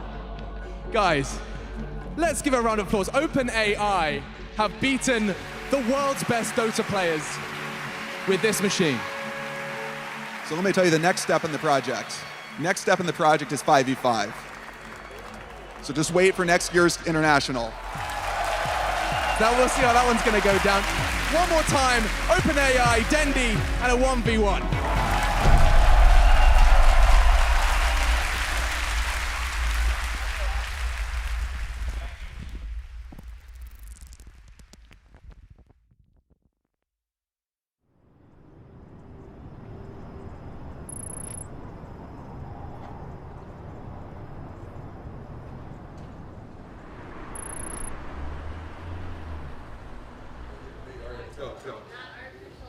No, not artificial intelligence. Nope. If we really... I remember when I read Alan Turing's 1950 paper on the Turing test. He said that imagine if we could have a machine that would not be programmed with a solution that we really understand, but it would learn its own solution. And the idea that you could actually have a machine that would be able to solve problems that I couldn't understand, that became the thing that I wanted to work on. I always wanted to work on AI and push the limits of what computers can do. Around the release of AlphaGo, I realized that deep learning is actually a technology that might go very far. Before coming to OpenAI, I was building large distributed data processing systems. And before that, I was working as a data scientist. And before that, I was working in finance, actually, at Morgan Stanley. So been a sort of circuitous route coming here. I was actually a mobile developer working on iPhone apps. And I wanted to work on something new and exciting. I want to feel like I'm working in the Wild West. In school, I actually did a PhD in theoretical particle physics. And then I moved to software engineering. And then I felt like I wanted to go a little more towards research, so I came here to do AI research.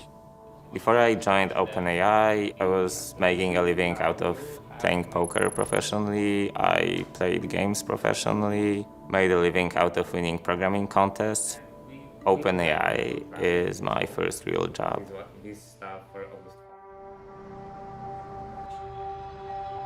AI is everywhere around us. Almost every tech platform that we use today uses some kind of artificial intelligence. Netflix uses AI. Same thing with YouTube. Siri, Alexa, all voice assistants. Google and Facebook also use AI. For starters, we should talk about what artificial intelligence is. There's this big question in the field about what is artificial intelligence. I would define artificial intelligence as trying to get computers to do things that humans are currently better at. Things like image recognition, natural language processing, these are areas where humans are far better than computers. Almost everything that we currently understand to be artificial intelligence is a very small subdivision of the field called machine learning. A classic example is cat versus dog photos. So you can show the computer tons of cat photos and say, like, these are cats, and then show them a ton of dog photos and say, these are dogs. And then the computer uses statistics to figure out, okay, when the pixels are this way, I now know that this must be a cat. And when the pixels are the other way, it must be a dog.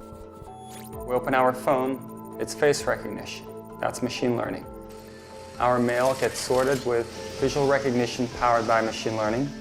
But these are examples of machine learning pattern recognition. And there's this whole other kind of machine learning where it's not just about pattern recognition, it's about learning to achieve goals. For example, learning to win a game. Oh, this is it, right? There's this really long history of using games as a benchmark for AI.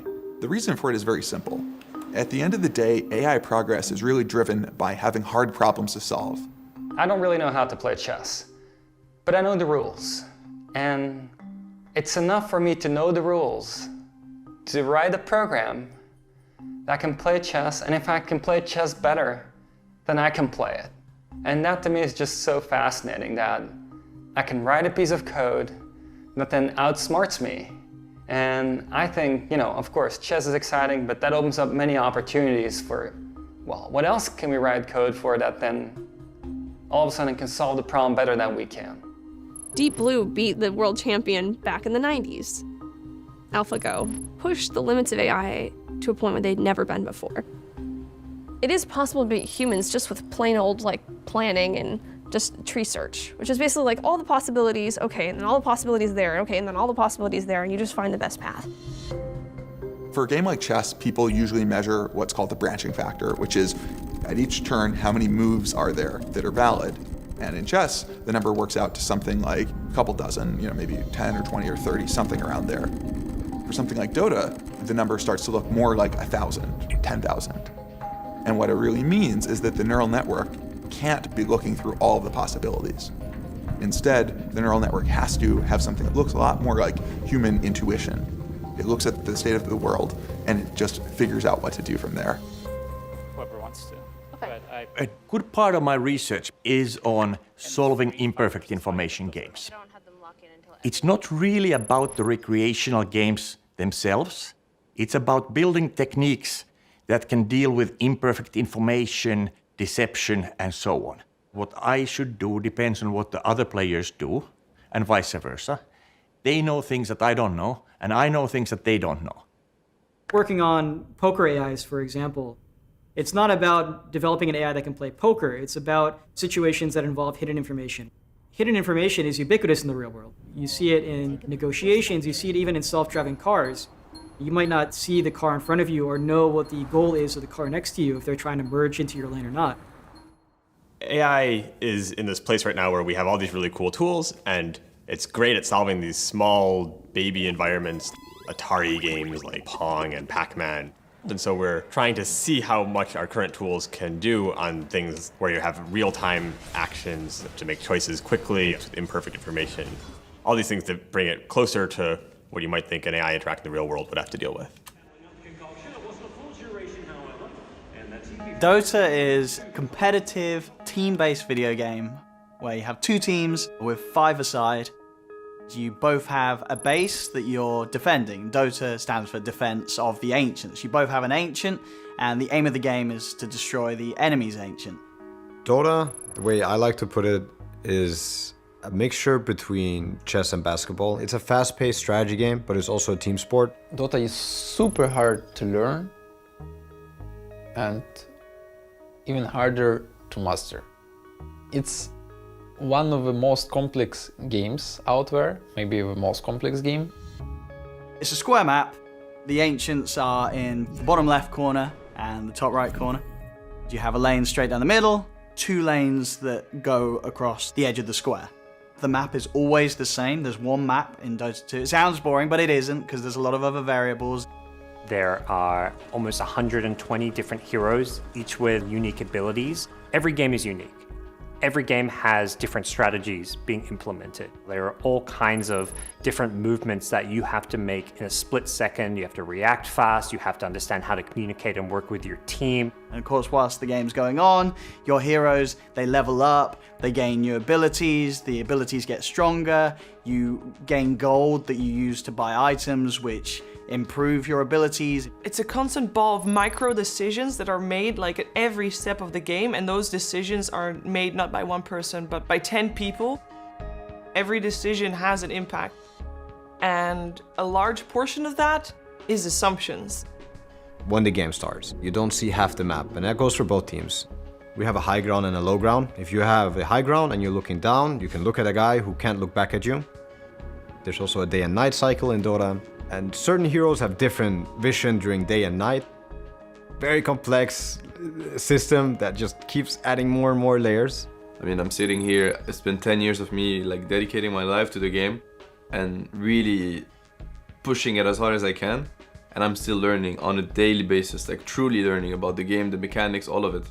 But once you do start learning the game, you realize how beautifully complex the game is and how many opportunities there are to be able to create your own story within the game, to show your own style, show your own personality in a way.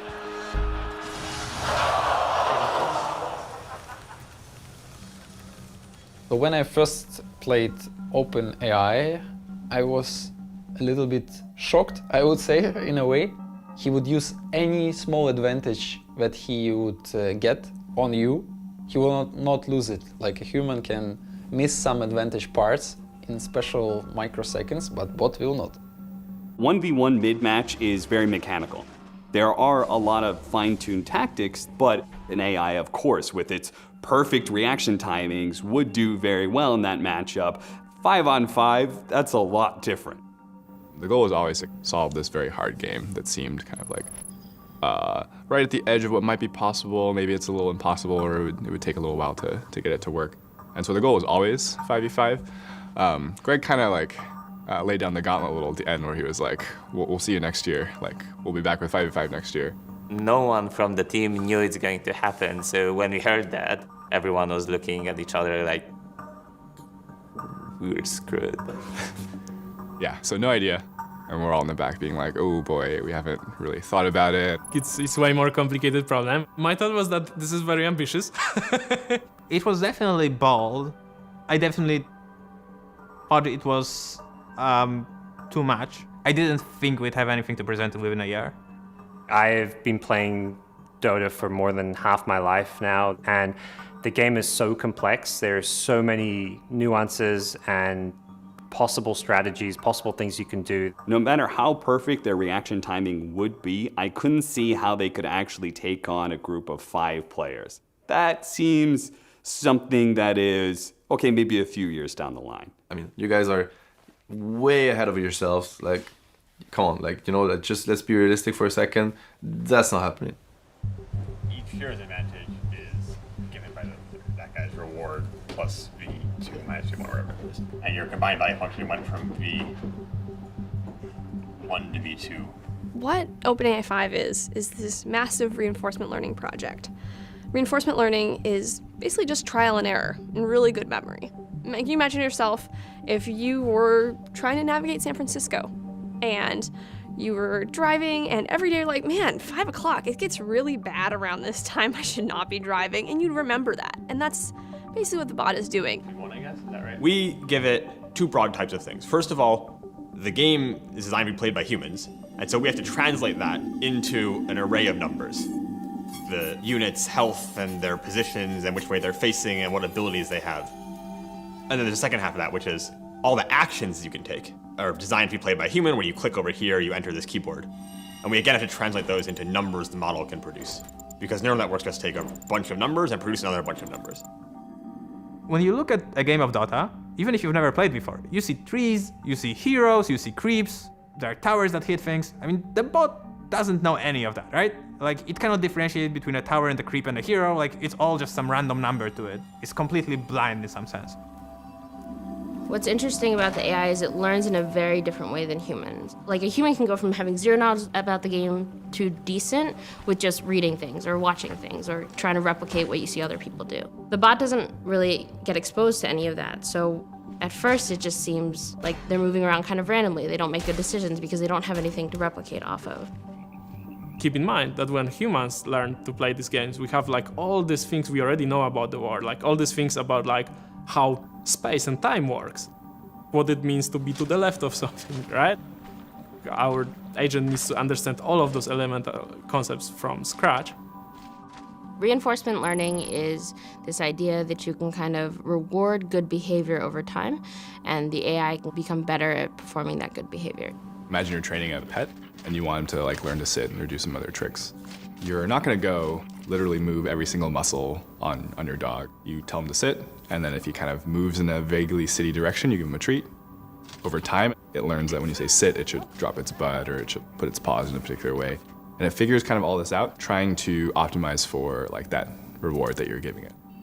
And so, for example, they get some gold and they get a reward and they're like, oh, that was great, let me try and get more gold. Or they do some damage and they get a reward. And so this kind of like leads them towards the ultimate goal of winning the game.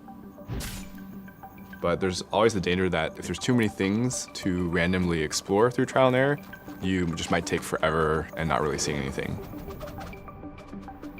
For example, you give it like a very, very narrow bridge, and then there's like a goal at the end of it. It will just like keep falling all the time if it's like walking randomly on this bridge, right? Just going to learn like, oh, every time I go to this bridge, I fall off and die. If you vary the length of this bridge now, that's a different story. Sometimes the bridge is going to be small, and sometimes the agent is gonna have 10% chance just random walk till I get to the end. And it's gonna be like, oh, gold, like I should try it. Dota is a very complicated game. There's lots of features, lots of things you can do that aren't core to the game, but they're actually important to the strategy. So like any big software engineering project, we started with the smallest bit that would work. We'll take out some of the items that are more confusing, take out the Roshan monster in the middle of the map, take out all the heroes except for 5 of them, so just have the fixed set of 5 heroes that play against each other. And we started with that. And then we, over time, sort of gradually add this bit back in, add that bit back in.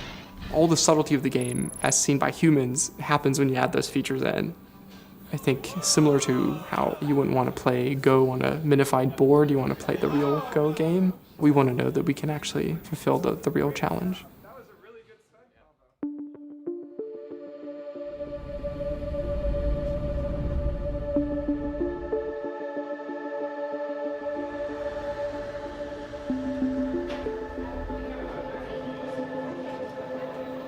The benchmark event was this interesting chance to play against a bunch of players that had not played together as a team, but who were each known for having been either former professional, semi-professional, or really strong casters.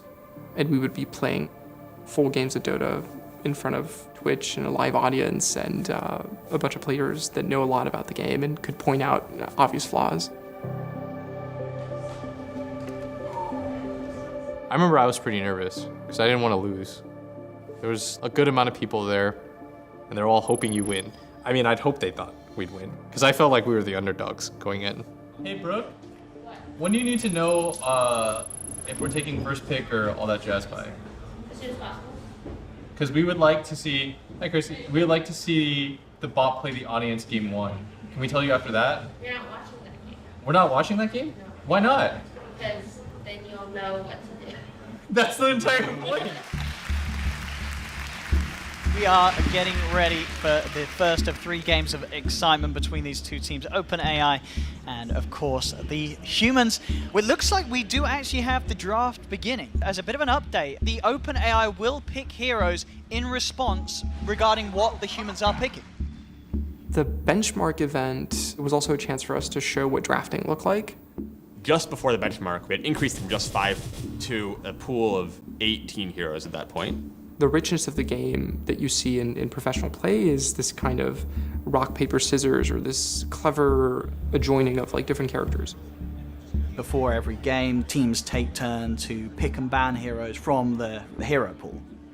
That's an incredibly important part of the game because certain heroes will be very, very strong alongside another hero and also obviously very strong against a certain hero.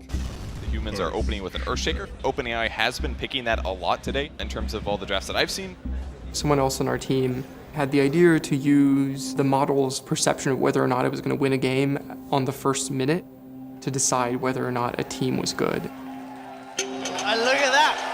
The percentage has just gone up in milliseconds, 80, 90, 95. He changed his mind 3 times in a fraction of a second. That's a lot of confidence from OpenAI, but here we go. This is going to be fun indeed. Crystal Maiden's in trouble. Oh, another dive in, another hex, and another kill. Second one there for OpenAI on this top lane. Fog gets the Fisher out. He does get healed up. We're going to see the rest of the team continue to try and fight. Blitz turns for the raises. The Assassinate coming through with the blast, the bounces, it's enough. That's going to be the SF gone. The humans, they're already down 2 heroes here.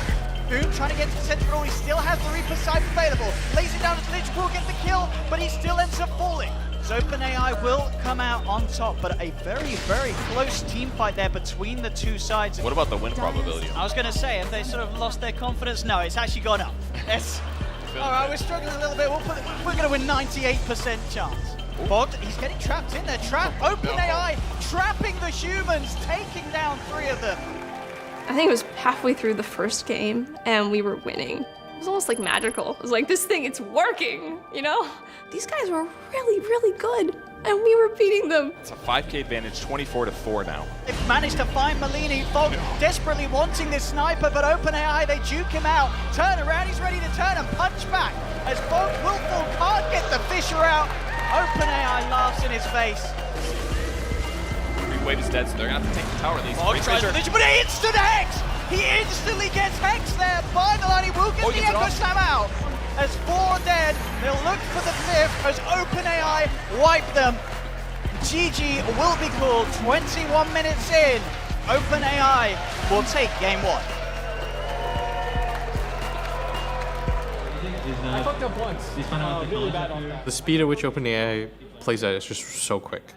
Normally in Dota, we almost have like a reset time. Like once one action occurs, there's like a period where you have some time, at least a little bit, to think. But OpenAI it continuously assails you.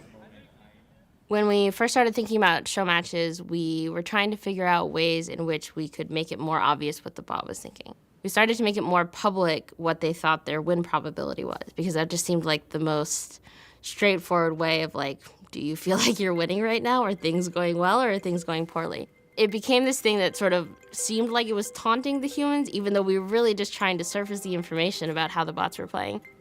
Game 2 of OpenAI versus Team Human here at this benchmark. As we see Blitz there trying to match OpenAI with their level of all chatting. What is it actually, though? We can actually check the real stats. And well, it's just a 92. It's a this is little better. conservative, hold it back a little bit. This is 3% better than it was last game. All right, can they initiate the right way? Oh, this is really bad for Sniper here. Is he blocked in? Oh, this is a dead hero. Wow. Blitz. First blood there thanks to Moon Meander's setup with the Fisher. Hang on. Oh, jumps in the Echo. Moon, the combo, the slam, the 2. They got them there. Team Human. The OpenAI dropping the 99% now upon Team Human. There's the jump, they'll try. Have they got enough damage though between the 2 of them? They have, and that's going to be the Shaker gone. Blitz taken down as well. Everybody on OpenAI survives. OpenAI take 4 once again. GG is called, and game 2 will also go to OpenAI. It was kind of stunning because we lost so fast. Everyone was murmuring, and I'm assuming they were talking shit about how badly we got stomped. I would. I'd laugh at those guys, They just got crushed in 20 minutes. How embarrassing. I really wanted to come into this one and win, but it was really cool and humbling to actually just get kind of crushed and dominated in the first 2 games. So I was like really taken aback. Like, this is like really impressive that they managed to actually like not just make a really good bot, but it owned me really hard. It was very different from playing against humans, just because of the fact that it felt like they could understand threats or the lack of threats and judge perfectly when to be able to just go and attack you. It was just fascinating when the AI would do something that a human player would never do. The way they played was very aggressive. It would have a fight that to us would maybe not look like a good fight. Obviously, you win a fight, it doesn't mean you win the game. And the AI was, it would take sometimes bad fights because it knew it was able to achieve something elsewhere or something off the back of it. It was the weirdest Dota match I've ever played, for sure. I would call it Dota in like the lightest sense. Maybe it's just me protecting my own ego since we got whooped so badly, but the game was very different. Definitely my first impression was, there's all these restrictions in place, there's a limited hero pool. That didn't really mirror what competitive Dota is. But ultimately, you kind of watch the game and then you realize holy crap, the way they move and the way they're playing, everything they were doing inside the game made sense, and a lot of it had never been seen before. They completely ran over the human team. I think that we sort of had an idea that the Dota community was interested. They were well aware that we weren't playing real Dota and were very happy to tell us about that. But for the most part, it was pretty positive because we were getting a lot further than people expected us to. And then we never had time to celebrate because we were still in crunch time for TI. So no time for rest.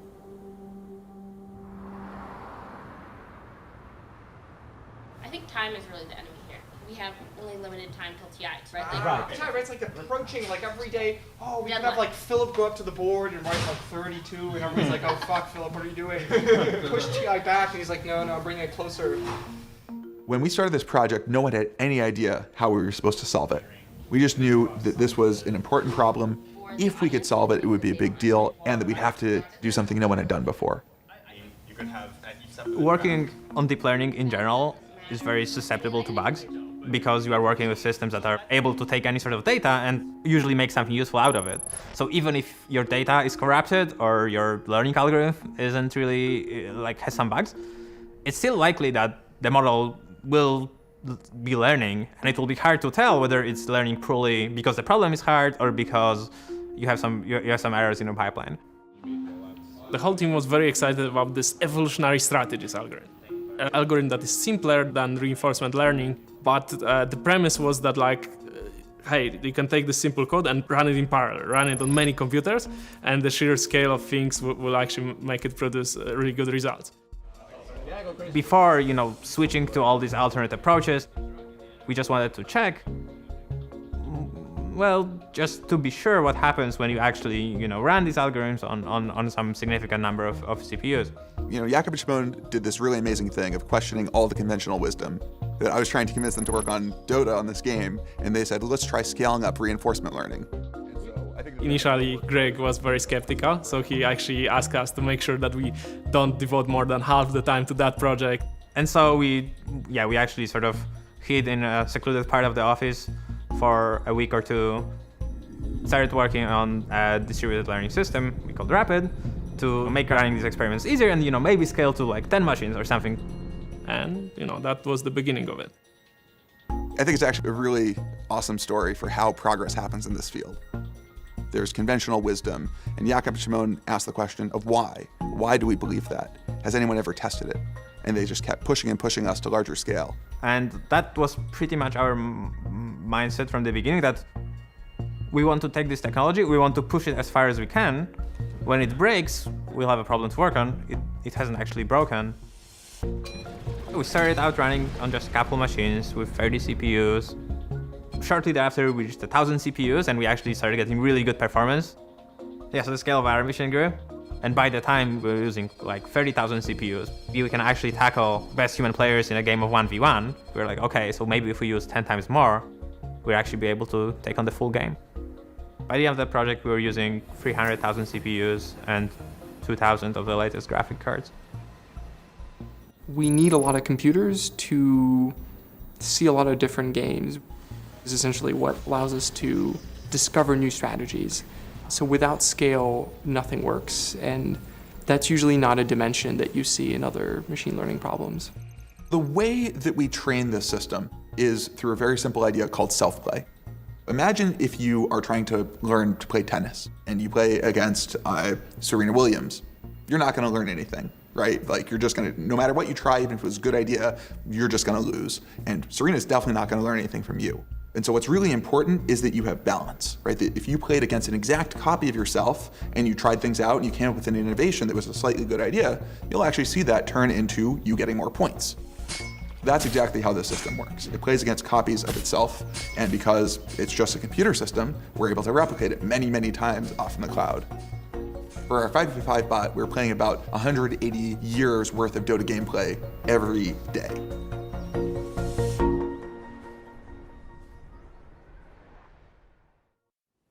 The origin of Dota really goes back to one individual and eventually a group of individuals' passion project. It was a custom game made inside the Warcraft 3 platform, which was a video game itself made by Blizzard that allowed users to create their own custom mini-games. At that point, esports, I would say, was just kind of starting its very quick upwards trajectory. It was growing at an exponential rate. Live streaming was becoming a huge thing with platforms like YouTube, Twitch TV, and Dota 1 was a small niche custom game inside another competitive video game that had a huge audience of its own.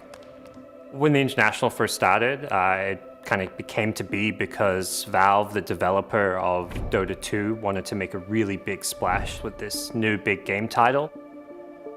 They brought in this tournament that had a prize pool of $1 million, and back then that was unheard of. People actually thought it was a scam. The prize pool that players had been competing for at tournaments before the International was a fraction of that. They were competing for $10,000, $20,000, $50,000 at the most, so a $1 million tournament was just game-changing.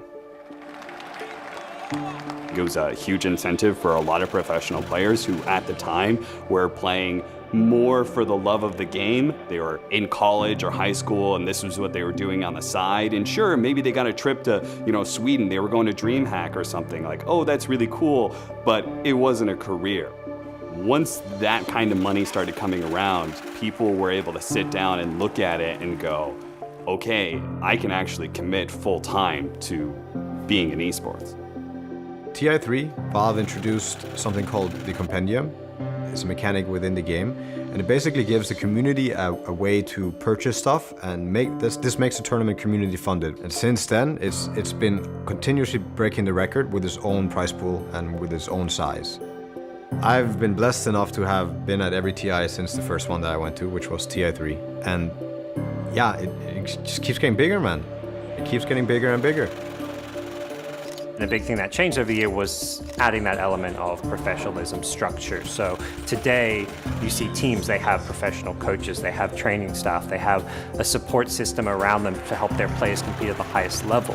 All of these players, it's not like they just played their favorite video game, they were pretty good at it, showed up and started winning millions of dollars. No, these are people who very often have a background in traditional sports, who played basketball in high school or were on their football team. And what really drives them the most is competition. TI today is one of the biggest esports tournaments in the world. It is the most prize money any individual esports competitor can earn on a given day.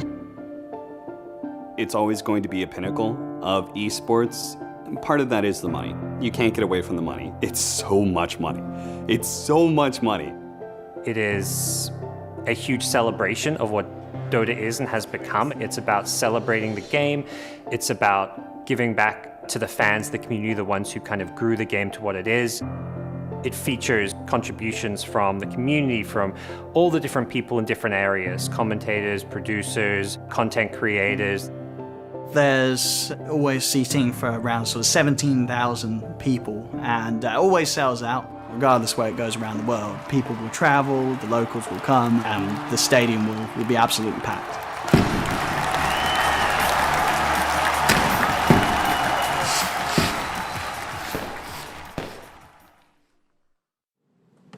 Okay, so what should we do? We're still trying to repro, right?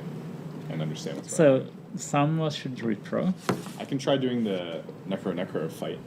Usually when you train a system like this, be it a bot to play a game or like a computer vision system that's like trying to figure out, is that a cat, is that a dog? You figure out your data set for the problem, and then you initialize a model like a neural net with random weights. Yep. He does have that thing. He does have a... You do this training process. You start with it behaving randomly. What's that? Trains for a long time and becomes very good. They're like, great, that was good. You take that, you play against humans, you do whatever you're going to do with it. And then you have some idea of how to make it better. You say, this time we're going to change how this system works. We're going to add this feature. We're going to do something cooler and new. You start from the beginning, the random behavior, totally garbage play, and then it becomes better and better and better, and hopefully by the end it gets even better than your previous one. At some point we decided, the scale of this problem is so large and we have so little time that if we were to do the train from scratch process, we think it would take maybe a month to get back to where we are now every single time.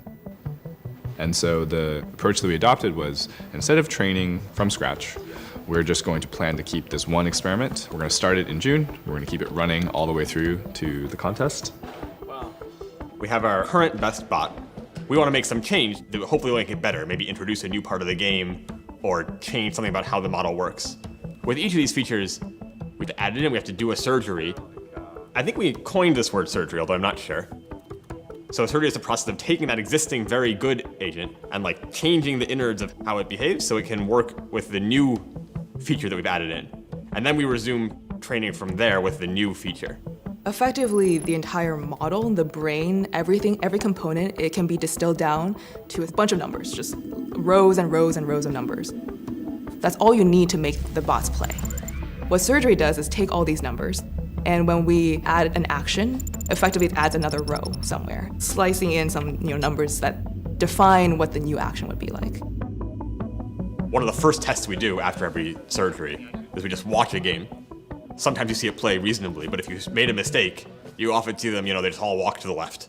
The scarier kinds of mistakes are the ones we don't see there, where the surgery itself worked, but for some reason, something goes wrong in the training, and then it gradually learns to get worse instead of learning to get better.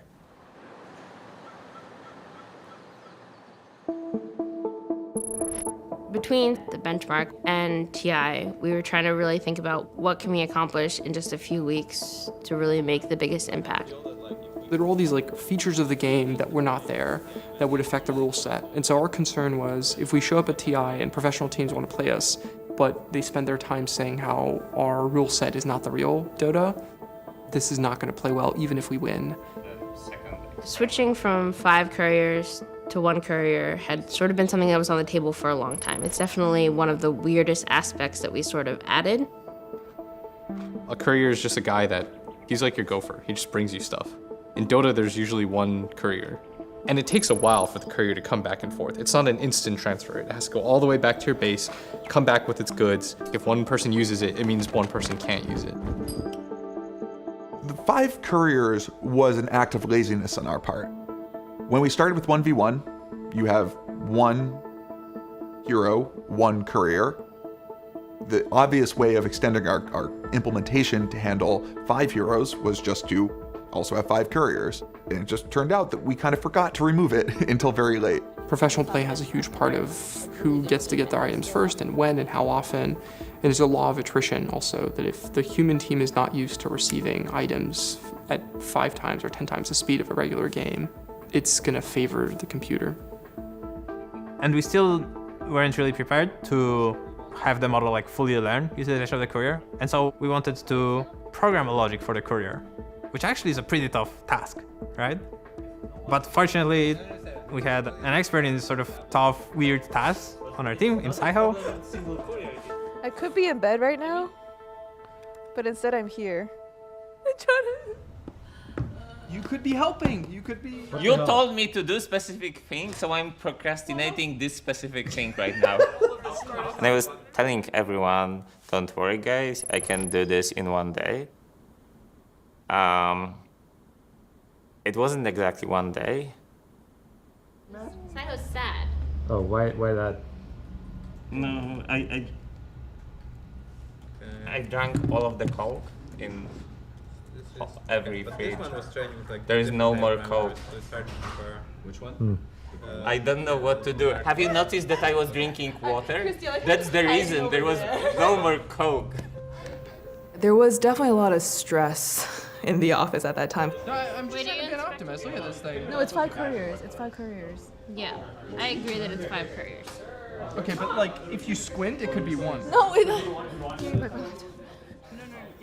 Very last minute, we're making these changes, and at that point, we're sort of scrambling, trying to get the model to understand that it now has just 1 courier.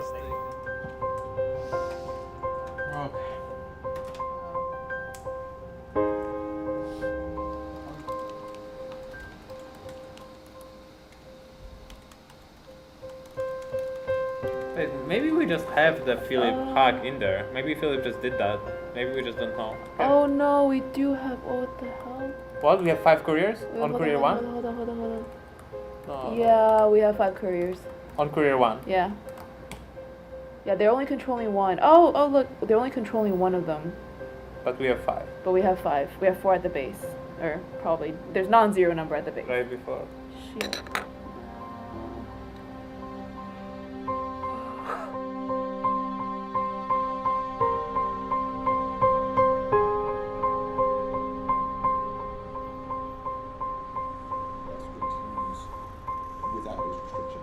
But do we even really know that we're going to be at all good on single courier? Okay, we won't be very bad for sure, but we have to remember that we have an edge because we have 5 couriers. So it's even if you have a good single courier implementation, we are losing that edge, basically. Yeah.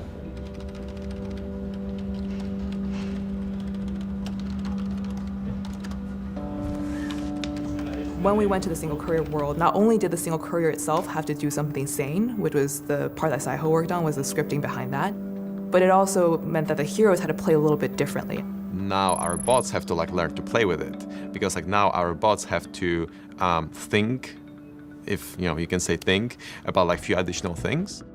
That also meant that we had to get a ton of contract teams to play against us to figure out where we stood. Oh, brutal. That's bad. Damn. Oh, we got some kills. Yeah, we're doing fine. Yeah, we're doing perfectly fine. Perfectly fine? Yeah, perfectly fine. Yesterday we tried playing a game with single courier against one of the best teams that we ever tested against. We had an interesting late game, which is the first time ever. We never seen the bot come back from a late game. Secondly, single courier worked quite well. So good! This is so good! Yep. Nice. Boom.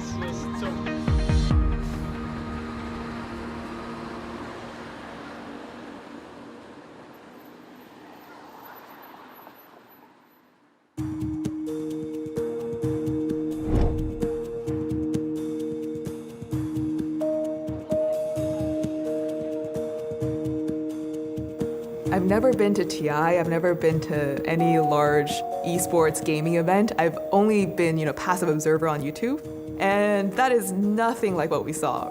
Experiencing it was just like a moment of shock for me, I guess, to take it all in, and I didn't know Dota was this popular at all. The International is like the Super Bowl of Dota 2. You're a player, your goal is to win the International. There's no prize pool that matches Dota 2's International. There's no event that's as prestigious. I've been playing this game for 12 years and it was always my dream to play it at International. I'd give away everything that I have so that I could have one good shot at it. Because there's nothing like it. The moments of seeing teams up on stage, walking out after a loss or walking out after a win really had a big impact. Seeing the emotion that was on the stage, you kind of realize how important this game is to those people. It brings it from this thing that we watch every day where yeah, the AI is playing Dota again, to really showing what it meant to the individual players. And I think that was pretty cool. Hey, I'm William. Nice to meet you. Hey, William. How do you think? Pleasure. Hello? I think 1, 2, 3. Easily. Yeah. Easily. I think the game is too complicated for a bot to understand it this fast. I heard it hasn't played against actual pro players. I think we'll beat it. You do? Easily, yeah.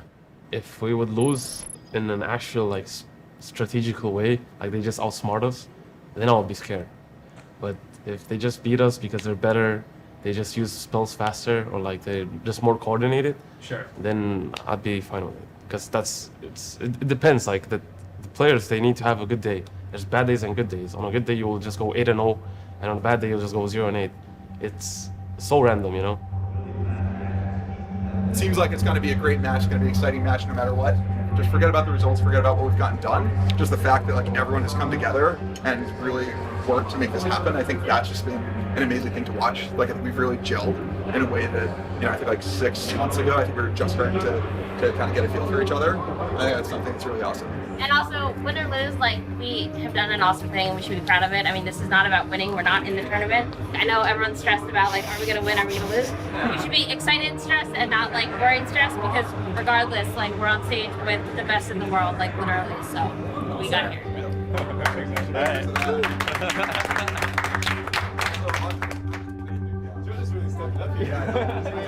I woke up at 4 a.m. this morning, couldn't get back to sleep for 2 hours, and just lay there just thinking about this and thinking about all the things that we needed to do and all the different outcomes that we could have. And one thing I think is so exciting is that we are truly going to learn at the same time that the whole world does.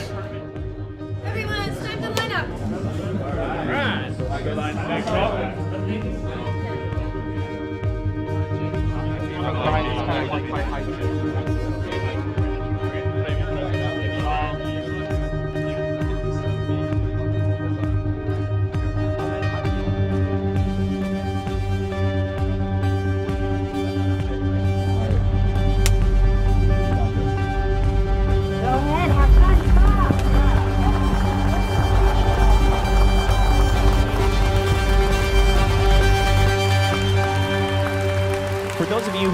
follow the journey of OpenAI. Of course, we did see OpenAI 5 a couple weeks ago before the International as a teaser of what's to come, and just some slight changes as we're going into this. The biggest one being that we will be playing with regular couriers. Continuing on, we'll have no illusions, no bottle, no rapier, no scan usage. What's going to happen is we're going to play 3 matches across 3 days, and there will be a different opponent each day. Today, first up is going to be none other than Pain Gaming.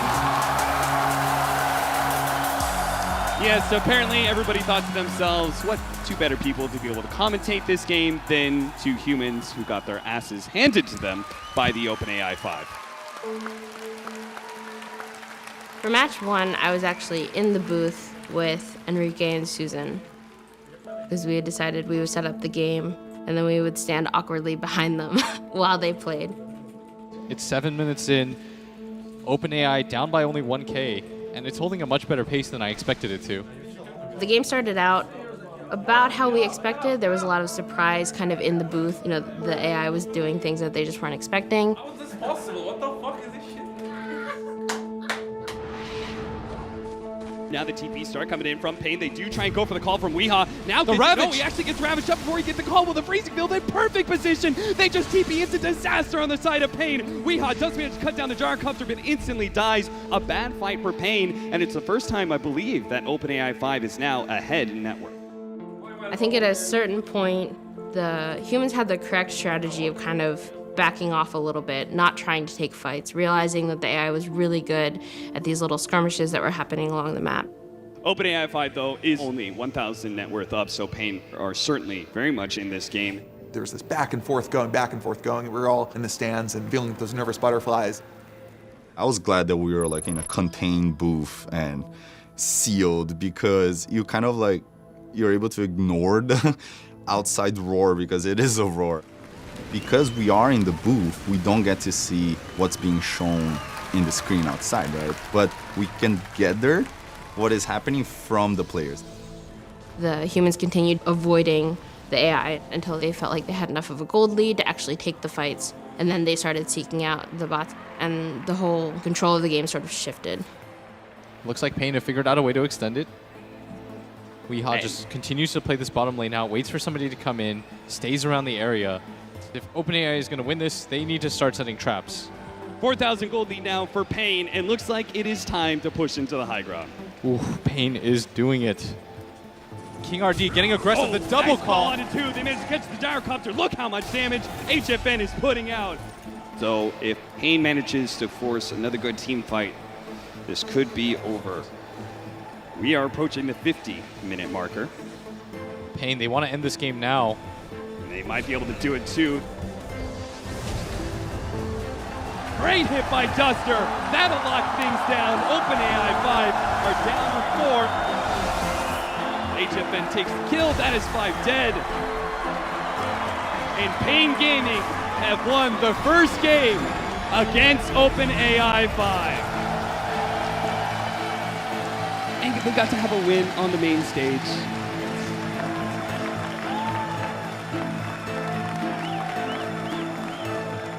Goes to show that at least there are some humans competent enough to beat the OpenAI 5.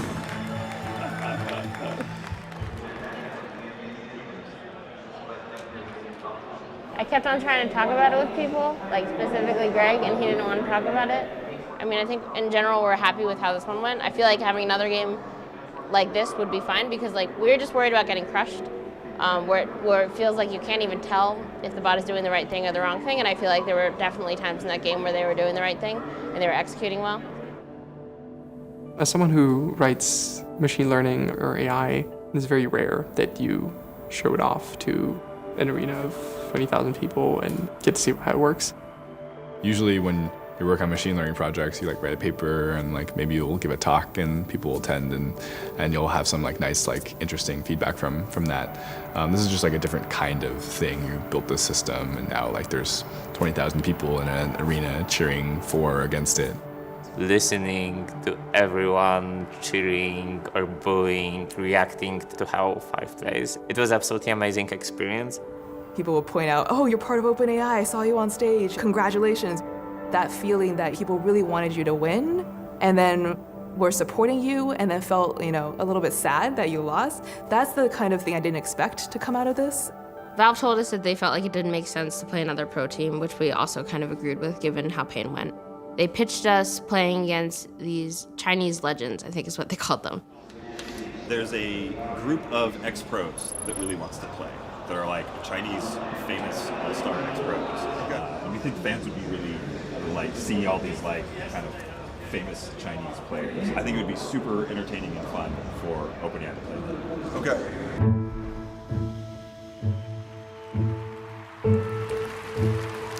It's Odie Pixel, it's Bruno, it's GLaDOS, ladies and gentlemen. We're going to get ourselves ready for OpenAI Game 2 here at TI, and the biggest of Chinese legends taking to the playing field here as we get to see them come back together to go up against OpenAI in this match. 3 minutes in, we're seeing 4 of OpenAI and lane after lane, just rotating around, finding these kills, crushing these lanes, just storming around the map as a full 5-man unit, OpenAI. I did opt for sort of the stats first. As in mid lane, he's getting gone on yet again. Ferrari in trouble. He's got the backup of RTK. Coconut bounces he correctly. Cannot save him though. As that is, I believe, the 6th time Ferrari's gone down in the middle lane. The humans need to make something happen and make something happen fast. It bears repeating, right? Like, these are TI winners. Yes. These are some of the best of the best. Some of the best of the best.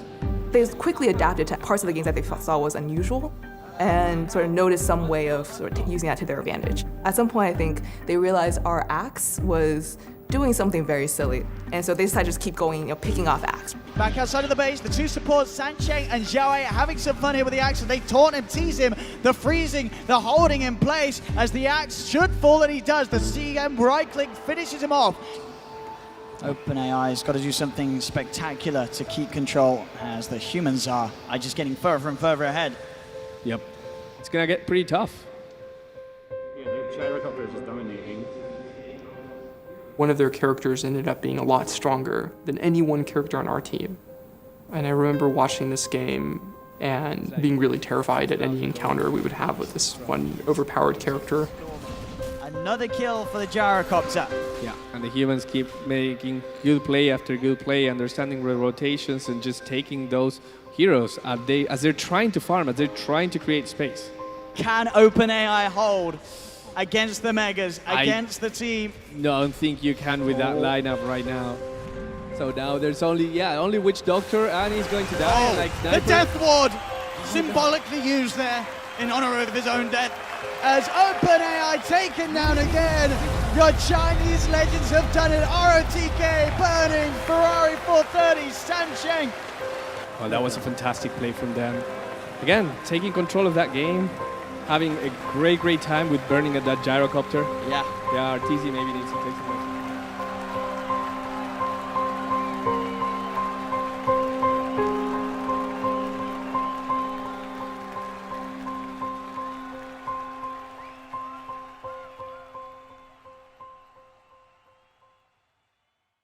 What they do? They had Chinese words for every event.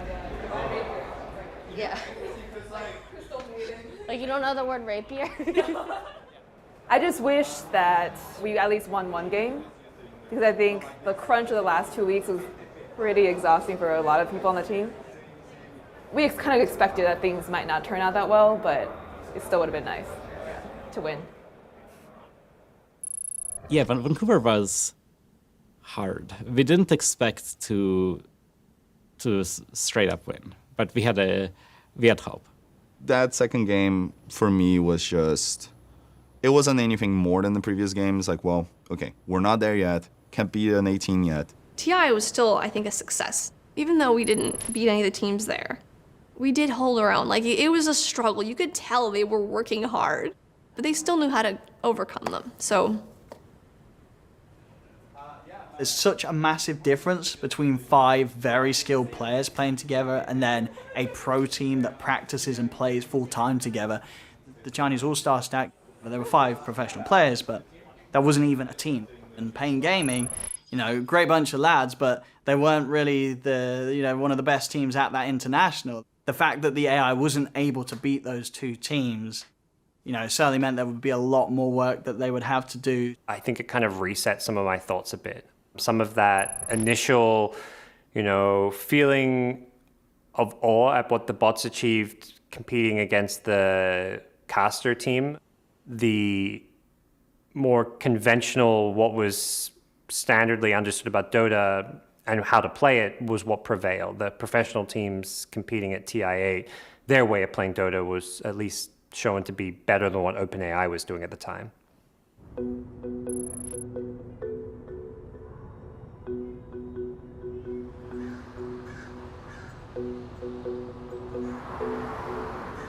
It's been 6 months since TI.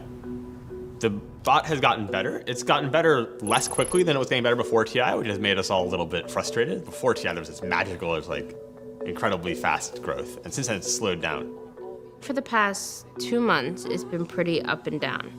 We've sort of labeled it as wiggling, which is when our graphs wiggle up and down, but don't really make any clear progress.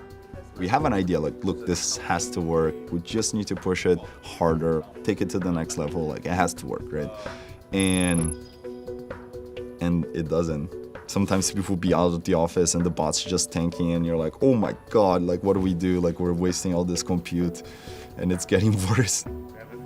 In normal development, you just write rules, what has to happen. But here, we don't write those rules. We try to point in specific directions. This thing looks very important. It would be nice if you could spend more time with that. Hopefully, you will be better. Hopefully. Sometimes the effect is completely opposite. Actually, quite often, that's the case. In general, the experiment I would label as kind of fragile. It's been through a lot, and there's a bunch of other things that we want to do that just kind of like don't work out the way you want it to. But it is much better than it was at TI. And so in about a month, we're gonna play the winners of TI in a public game. One way or another, this will actually be the last competitive milestone for the project. And the real goal for us is never about beating teams, but the real goal for us is AI progress. We want to take this system and distill down to general purpose technologies that we're able to apply to other domains. The power of flowers and friendship. I've done it here, ladies and gentlemen. Your grand champions of TIA. It's OG. OG is the most recent winner of the International. They have won the biggest prize pool ever. They're just such a cool team because they were never meant to do it. A pretty big site for Dota ranked the teams in order of their chances, and OG got dead last, 18th. They had to play through what is called an open qualifier. They barely got through in a best of 5. I think the score was 3-2.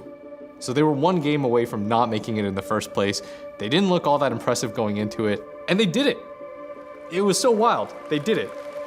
Witnessing their success from the underdog position was just really exciting. It was pretty evident in the crowd how excited people were that you've got these underdogs that kind of just end up winning TI.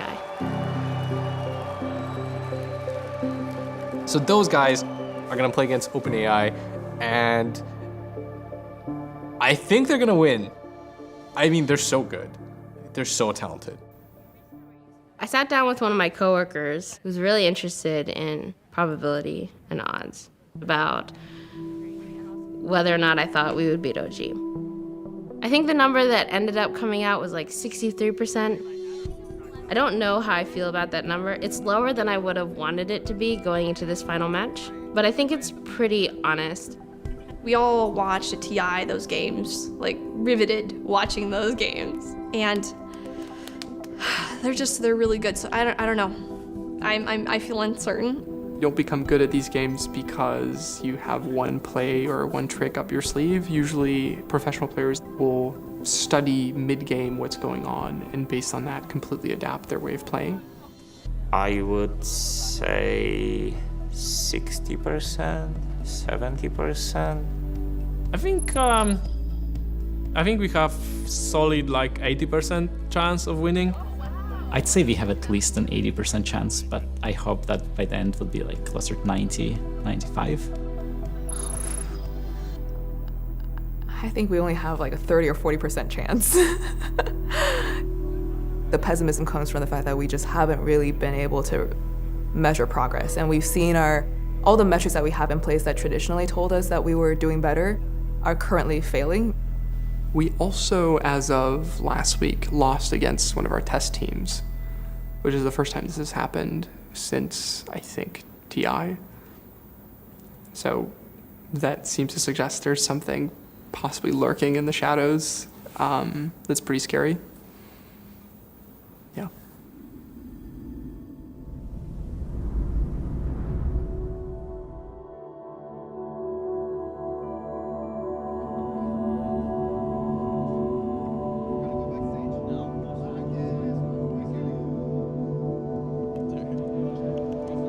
So today we're going to be playing OpenAI. This is the latest iteration as far as I know.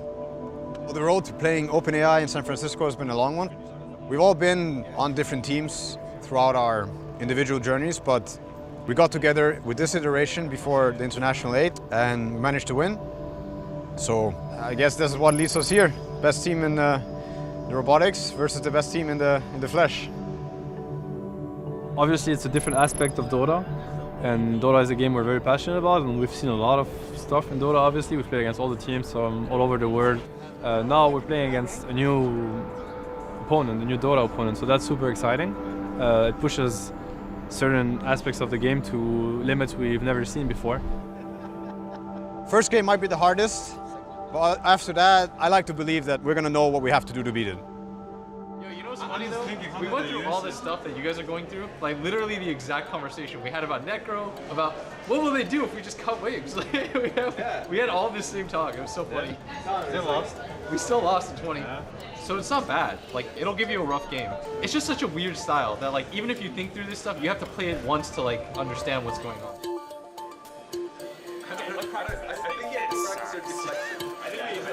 It's about an hour before the first game starts. We are doing last-minute preparations, making sure everyone knows how to connect to the game. I'm feeling pretty nervous going into it. I'm trying not to focus too much on the win or loss because, I mean, to be honest, it's really not main intent. Although, like, going into a game, you always want to win. You always want it to be a good game. I feel pretty good. I'm excited. It was fun to set up the players on stage. They seem to be pretty comfortable, so yeah, I can't wait to see what happens.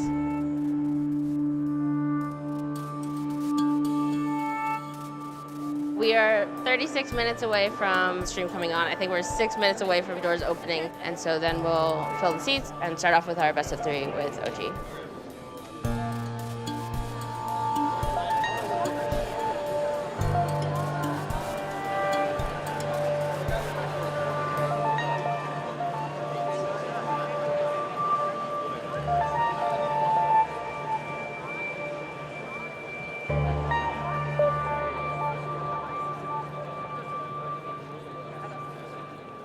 Ladies and gentlemen, welcome to the OpenAI 5 Final.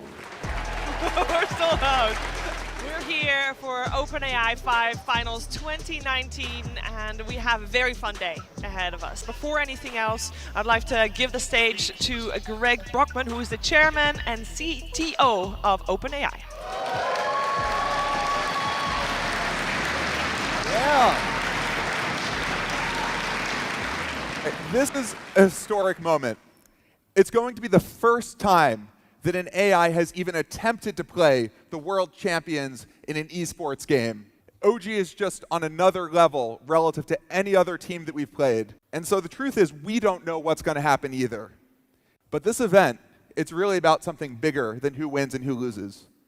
It's about letting people connect with a strange, exotic, but still somehow very tangible intelligences that are produced by today's rapidly progressing AI technology. So please enjoy the show, and just keep in mind, no matter how surprised the AIs are to us, know that we're going to be even more surprising to them.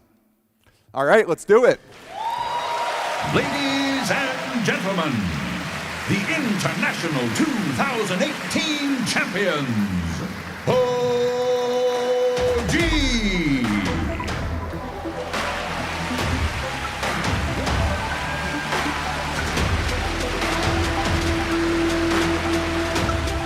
Picks on here with Cap, and we're ready for this game one of OpenAI 5 versus OG. We've just seen the draft, Cap.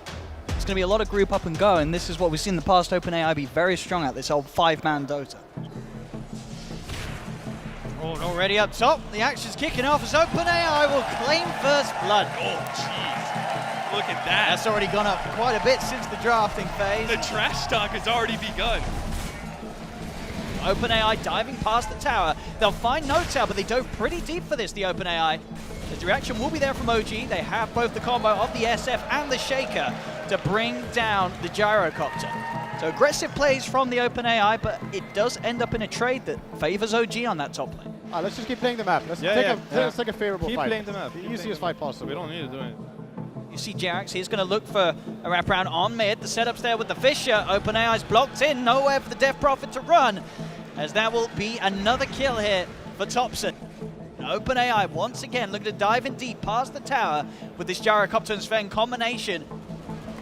Notel keeping the two of them alive as OG's able to turn, bring down the Sven. Still though, trying for this SF. Gyro desperate for the kill, but he cannot find it. As with the Fisher and the heals from Notel. And OG again able to hold on despite the aggressive plays from the OpenAI on that top lane. We can fight them. Pretty simple. Yep, I just need to get here to get my item. Do we have to fight them? No. No, but it's what we should want to, right? I want to fucking win, so I want to fucking crush them 5v5. There's a huge psychological aspect to Dota. When you play against other players, like a lot of players are going to be too aggressive, not aggressive enough, scared, whatever, all these human emotions. When you play against that, about the feeling I got instantly is that it's just here to do what it's supposed to do at any given time. And so then you feel like your ego, it's a handicap, kind of. 10 minutes in, 8 to 9, less than a 1k lead here at the moment for the AI. It's an incredibly close start to the match. See back towards mid Thompson, and he's able to chase down the CM. A big ult comes out though. Oh, that's beautiful. Oh my god. Oh, the OpenAI Crystal Maiden doing it big time there, and in fact they're going to get the SF as well. The Crystal Maiden going big, standing her ground. She knew she'd get those 2 kills. For the first game, we felt like we had the game under control. We got what we wanted and needed to get ourselves in a very winning position. Let's get the top pressure again. They're running back here. Yeah, I think we should fight, but we need Ana. Yeah, we're not in position yet. And it seems like OG has found a kind of pattern to take it to the AI, but they are going to lose 2 here, it looks like. This team, OpenAI, will not stay down. They get immediately back into the game. The game was super close and super nerve-wracking for like a really long time until 5 gave like the 95% win probability. As back on form, it's a 95% here for OpenAI.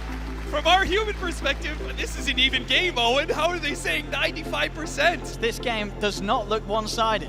It's very even in the net worth. OpenAI, though, feeling incredibly confident with themselves, and they are going to dive in past the tower. Sven will make sure that Notel's pushed all the way back, but OpenAI, they've got 2 more kills. They have 1 play, Gus. Keep in mind. Oh my god. 1 play, what they're doing. We got caught several times in the game thinking that, you know what, it looks decent for them, but we probably have 5% chances to outplay them right now or to out-execute them. So let's take that chance. And obviously that's our ego talking. Seb and Jarek's fall. They snipe down Notel right up to the high ground. The Death Prophet has the Yule Scepter controlling Ana. Ana's going to fall as well. As OpenAI, they're into the base. It's 19 minutes in. They're taking the tier 3 tower. OG losing hero after hero once again. OpenAI now with a 28,000 net worth lead. OG's Ancient exposed. They are trying to keep them drawn away from the Ancient, but it doesn't matter. The creeps are on the Ancient. GG is called, and OpenAI take game 1, and Cap, they look pretty terrifying. For me, the scariest thing of all was when we were talking about this looks like an even game, and AI says, no, we actually have a 95% chance to win this game. That's how superior, apparently, their analysis of that game was. They were absolutely bang on, and pretty much from that moment onwards, it was them in the driving seat. That was fun and stressful. I think OG was quite confident in their team fighting ability. This is the one dimension where the 5 can coordinate perfectly, but now OG does have a chance to really learn from this game. Like, one of the big things is that they get to learn and adjust their strategy, while we don't. We don't learn from this game at all. OpenAI 5 versus OG Game 2. Let's see what is going to change here in the second game. We've had the different drafts. OpenAI a little less sure in comparison to as they were at the draft of game 1 this time round. Both teams sort of playing a game of a chicken here with one another, seeing who will push each other over the edge. Thompson will have the Salve. I'm dead, I think. Just keep running. As the chase continues top, Salve will be popped, but he gets cancelled here by the stun. OpenAI diving past the tower with the damage from the Viper and the Sven. They'll claim the Slark's life. They'll get no tail as well. The AI turning it up early here in this game too. Ooh, 95% now. 6 minutes in, OpenAI already just getting objectives much faster than they were able to in game 1. They are playing at a ferocious speed here in the second game. For the second game, we got the real OpenAI treatment, where they got what they wanted. They got a lot of the lanes, they started grouping up, and we felt like we couldn't really play our way out of that group up. I'm sitting there staring at the screen like, I have no idea, right? We just kept pulling off these plays. Thompson, he's desperately looking for this Crystal Maiden, but the movement's here with the Shadow Amulet dancing herself away, utilizing it to make sure that Thompson cannot get that final hit on her, continuing to use the Amulet, getting away out of this. Thompson, can he find this? He does get the vision for the Assassinate, but then Sable, the stun comes out from the cast, cancelling the Assassinate. The Crystal Maiden kept safe and alive. All right, it's pretty good. Fucking lost.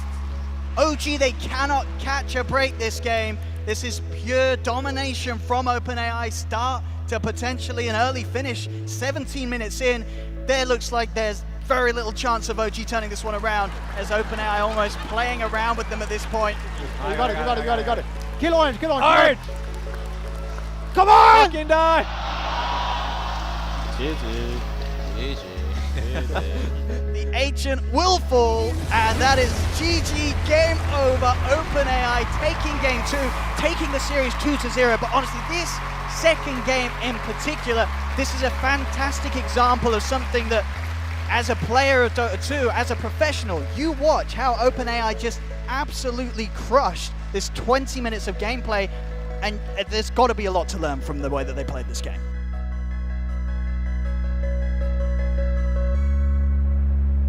I'm ecstatic. I mean, it's like not the situation that you prepare for because you don't want to be overly optimistic. You don't want to like get your confidence up and like, so we've been focusing for months now on the 0-2 situation, on the 1-2 situation, and to be in this spot is very exciting. Sorry. We've been working really hard for a really long time. I'm also really tired. But I don't know, I didn't. It's been a lot of trouble the last few weeks trying to get the experiment working well. It's been difficult to get it to. We've had problems. We have training problems, and I think everyone was like really nervous about those. So I can't hold it. But it's just we did it. You know, we did it.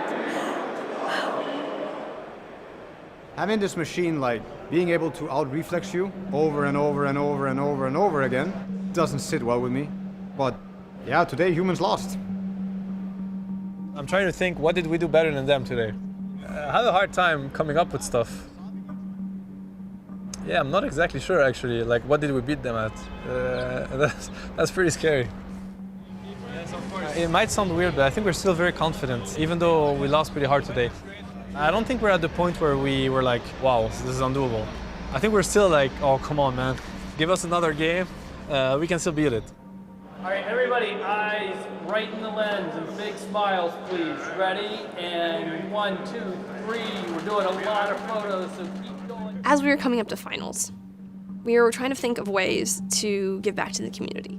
We've asked a lot from the community, and they have given us a lot back, but we need to give them something back. Arena was this event where anyone on the internet could play against it, and it was really exciting. Now we're like sharing it with people, letting everyone poke at it and play with it and see how it goes. We had a lot of people playing at once. We set up streams so you could watch them playing, and it was a little bit of an overwhelming couple of days where we were like 24/7 watching the stream, waiting for people to win. People were playing it all over the world. Lots of players in Asia, lots of players in Eastern Europe, Western Europe. Over 7,000 competitive games played. We lost 42 games. In the 42 games that we lost, there were some patterns. You would see the same teams beating us multiple times as they figured out the strategy. So how does this happen? How come you have this bot? One day, it beats the best human players. Next day you hear some people on the internet were able to beat it, exploit some weaknesses somehow. It's important to think about how does this bot get its intelligence, playing against itself over and over and over. And initially it has some strategy, it plays against itself, strategy becomes better, better, better over time. And so there's this whole sequence of strategies it goes through. And the final bot has learned to beat all those strategies.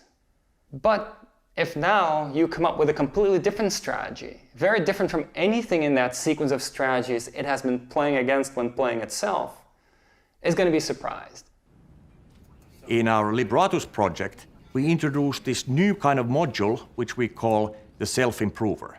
That looks at what are the actions that the adversaries have taken, and then overnight fills its own holes in its strategy. The bot would play against itself using that action. And so the bot was able to figure out why it was winning after it took that action. Now, this wasn't an instantaneous process. It would take some time. And in fact, it took about 12 hours for the bot to fill in this weakness. And this is incredibly important if you want to apply these techniques in the real world. To achieve the level of reliability in your system so you can handle every possible variation in the real world is just still really, really hard. And that's exactly why we still don't have self-driving cars, because it's so hard to deal with all that variation you're going to encounter when driving. When we first started the project, we didn't know if people would want to play against us. We didn't know if people would want to watch. There's something very human about improving at this game. I think some people were a little hesitant at first to have an AI come in and kind of beat the game. That would sort of take something away. But I think if you look at things like chess, which did sort of get beaten by AI, it didn't really take away from being a really good chess player. It kind of gives back to the game itself because you can learn things. Seeing the OpenAI bots beat OG was, at least on some level, a shock. I was taken aback. It definitely changed my perspective and how I perceive the game of Dota and just the way it can be analyzed.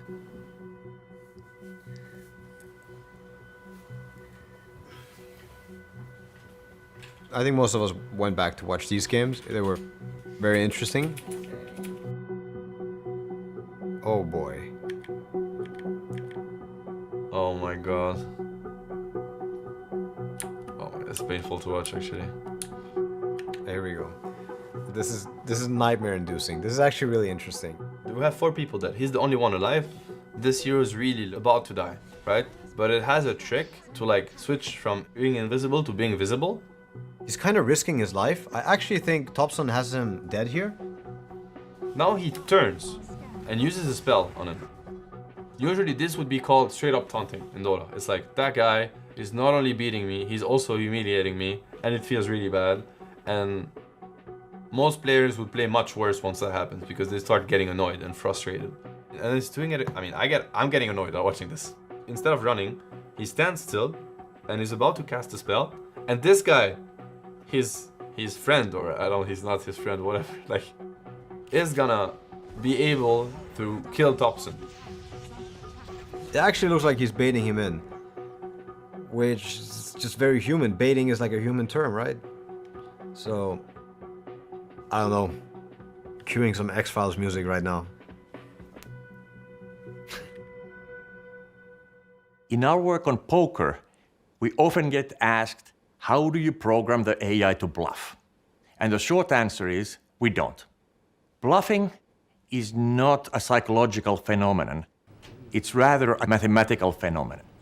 Bluffing is about probability.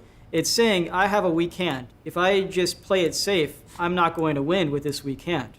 If I bet, then I know an expectation my opponent will fold and I will make more money than if I didn't bet. And that's all a bluff is. And so you can get an AI to learn how to bluff just by playing against itself.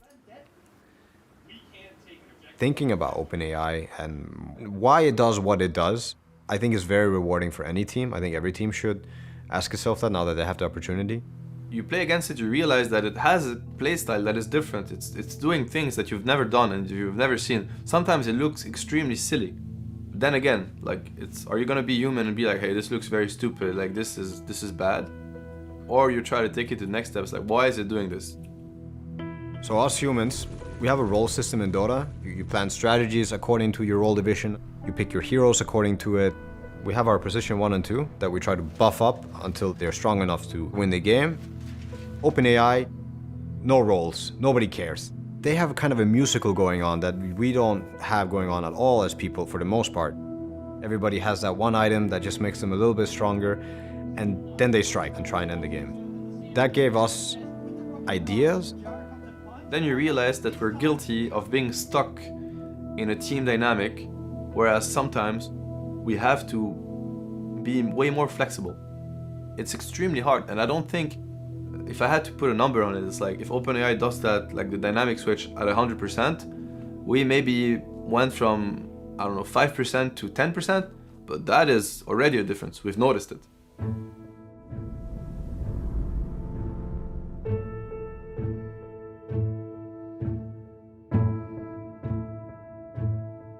OG are in the tier 2 tower. They have friends to help him out. Thompson, he's the man that's going into the fountain once again. This is soul-breaking. GG. Okay. In 2019 at the International, Team OG showed up with the same roster, but once again, they weren't favorites to win the tournament. The season leading into the International did not go so well for them. I personally did not back them. There were so many other teams that were dominant throughout the season. Together you stand, together you die, and together you GG. Newbie are out, OG have knocked them down to the lower bracket.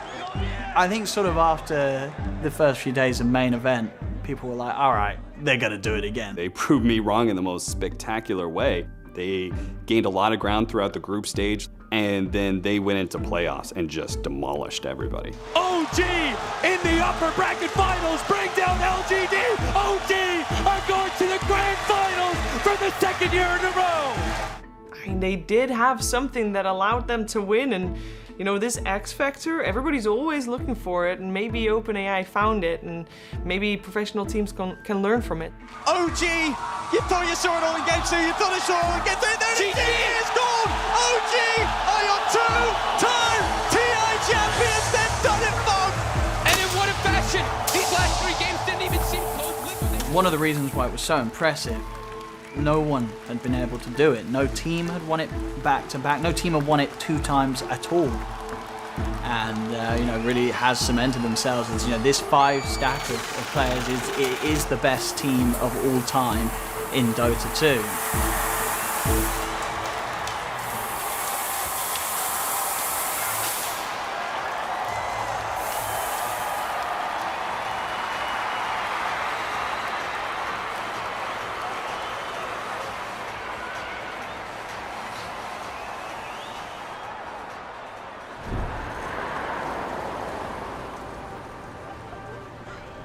Most exciting part of the day. Look at all the things that happen when you come. When we trained the OG bot, we basically trained this one system continuously for 10 months. There were a lot of minor to major code changes over the course of that time, but the lineage of the bot is like you can trace it back all the way to these random parameters that we started with in July of 2018. When you look at the game of Dota, there's all these classical AI research problems. There is long horizons, 20,000 steps to play the game. There is partial observability. You don't get to see everything that's happening. And then what you observe is still very large, 10,000 plus variables every moment that your system has to take in. Most researchers, including me, would think, hey, probably you're gonna need new methodologies to solve this. But OpenAI took the bet and said, hey, what if we just really scale this up? And sure, a ridiculous amount of self-play was done, a ridiculous amount of data, but they showed that actually if you do scale this up, you don't need these new methods. Existing reinforcement learning was shown good enough to crack this problem. There's this concept of sample efficiency. How many times do you have to try something out before you really learn it? This is going to be one of the major challenges for AI research going forward. How do we make these algorithms more sample efficient? Because when you're acting in the real world, you're not able to collect trillions of examples. You're not able to play trillions of games of Dota 2. We need to have this sample efficiency where we can collect data from real world experiences. And once we're able to do that, then suddenly it unlocks a lot of opportunities for AI to be deployed in real world situations where we don't have an exact model. I think one of the keys will be some sort of background knowledge. What is the assumed structure that people just commonly understand is in the world, so that you don't have to learn everything the hard way. Dota helped us create this large-scale reinforcement learning technology and the techniques to really make it shine. We actually took that, we applied it to physical robotics, and so we were able to solve a robotics problem of controlling a robotic hand that no one had been able to solve for many decades. And now, actually, the robotics team has taken the next step and has been able to not just control a hand to do a simple task of manipulating a block, but they can actually solve an entire Rubik's Cube. And so the complexity of tasks that we're able to solve just keeps marching up and to the right. It's really cool to work on a very hard problem that you don't believe it's possible, and then suddenly, like with small steps, it looks like it's more and more probable that it's going to happen.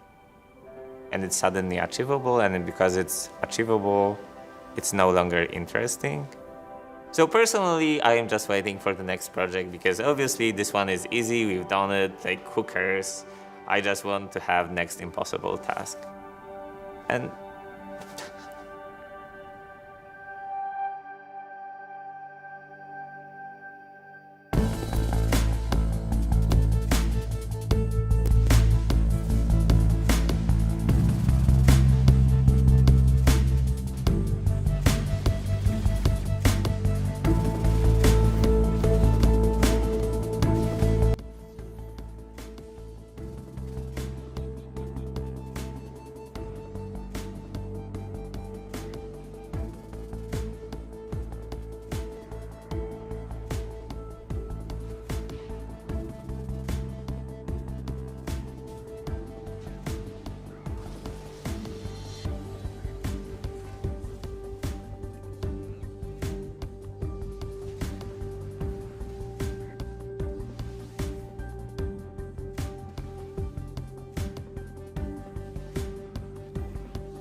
Artificial Gamer is a fantastic film that really showed off both Dota and the technology known as artificial intelligence. Chad, thank you so much for sharing that with us. No, thank you so much for watching it with us. It was, this has been a long time coming, and it's just super excited to finally be able to get it out in the world and everybody get a chance to see it. So.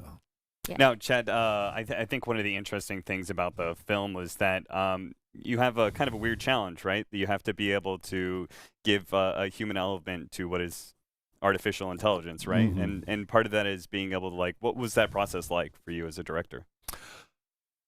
Well, for me, I mean, I think that really it's the OpenAI team that brings the humanness to it, right? I mean, I think that no matter what the bot is doing, I mean, the real human part of that side of the story is all of these engineers and the sort of time and the energy and the effort that they put into making it happen. So I don't think, like, in that way, making the bot more human was necessarily a task, but certainly there was a lot of thought gone into that with the animation sequences and working with Lost Cosmonauts and how we were going to sort of represent the bot and sort of what character we were going to use, and those sorts of thoughts, you know, were things that we were talking about for sure. So yeah, it was really cool to see a different take on how the Dota match went, like the 1v1 with Dendi.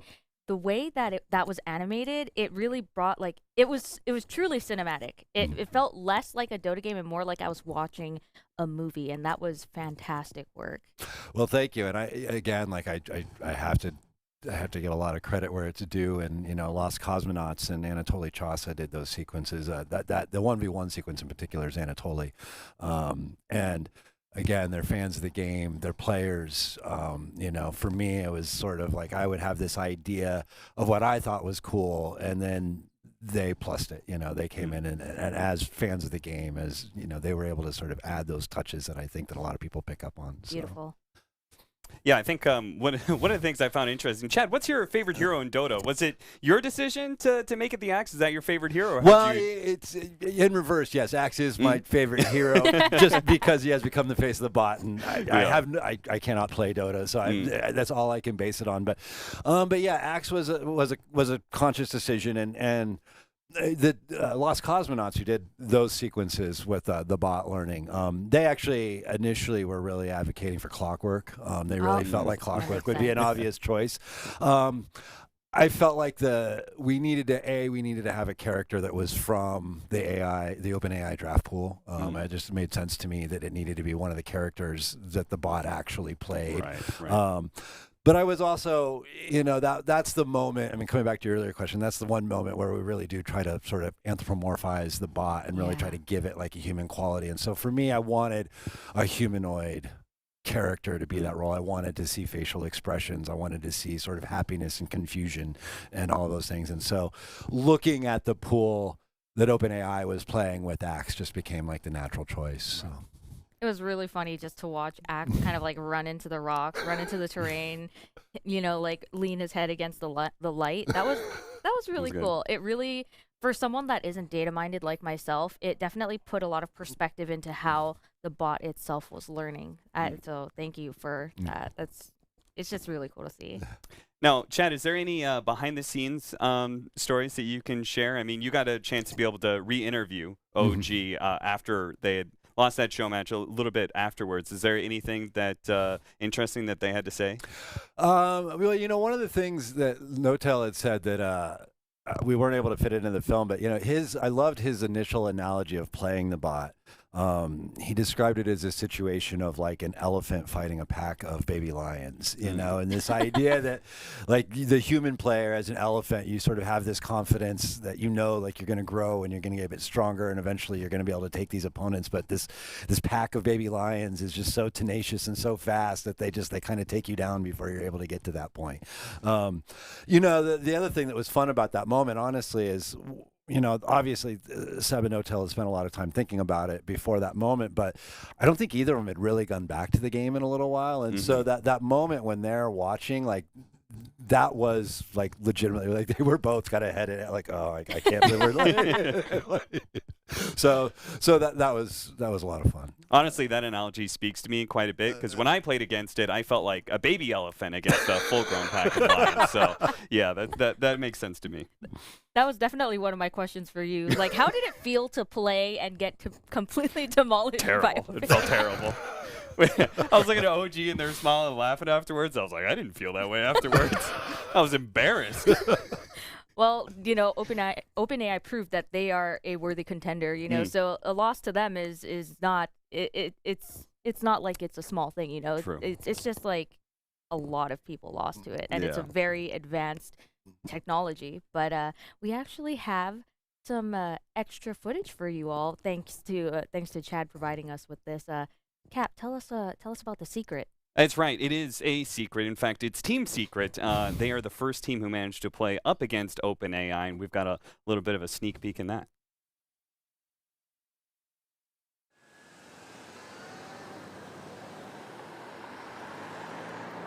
We are gonna play our first match against a pro team, and it is now 7:20 a.m.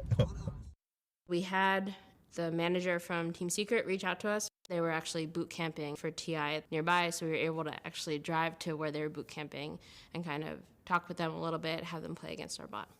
We are T-minus 5 minutes.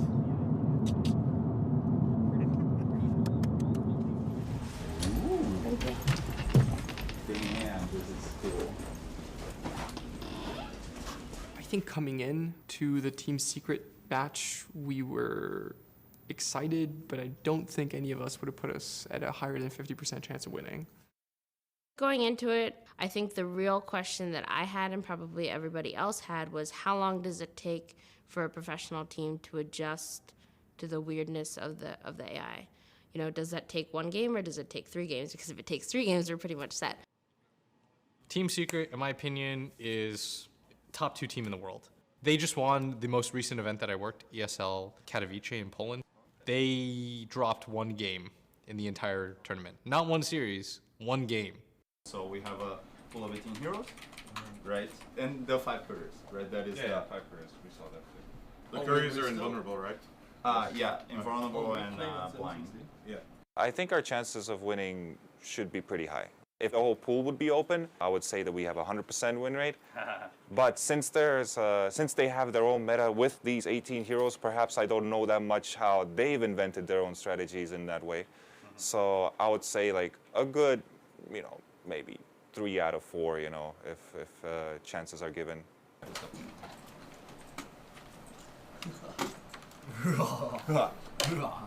Okay, so we are 1 minute into the game.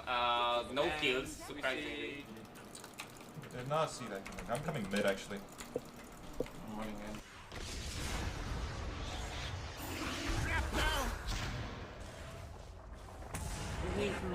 Hell's Gate! Oh, they use the spells. Whoa. Oh, I'm running after some heroes. Yo, I got some. He's really fast. Come to back!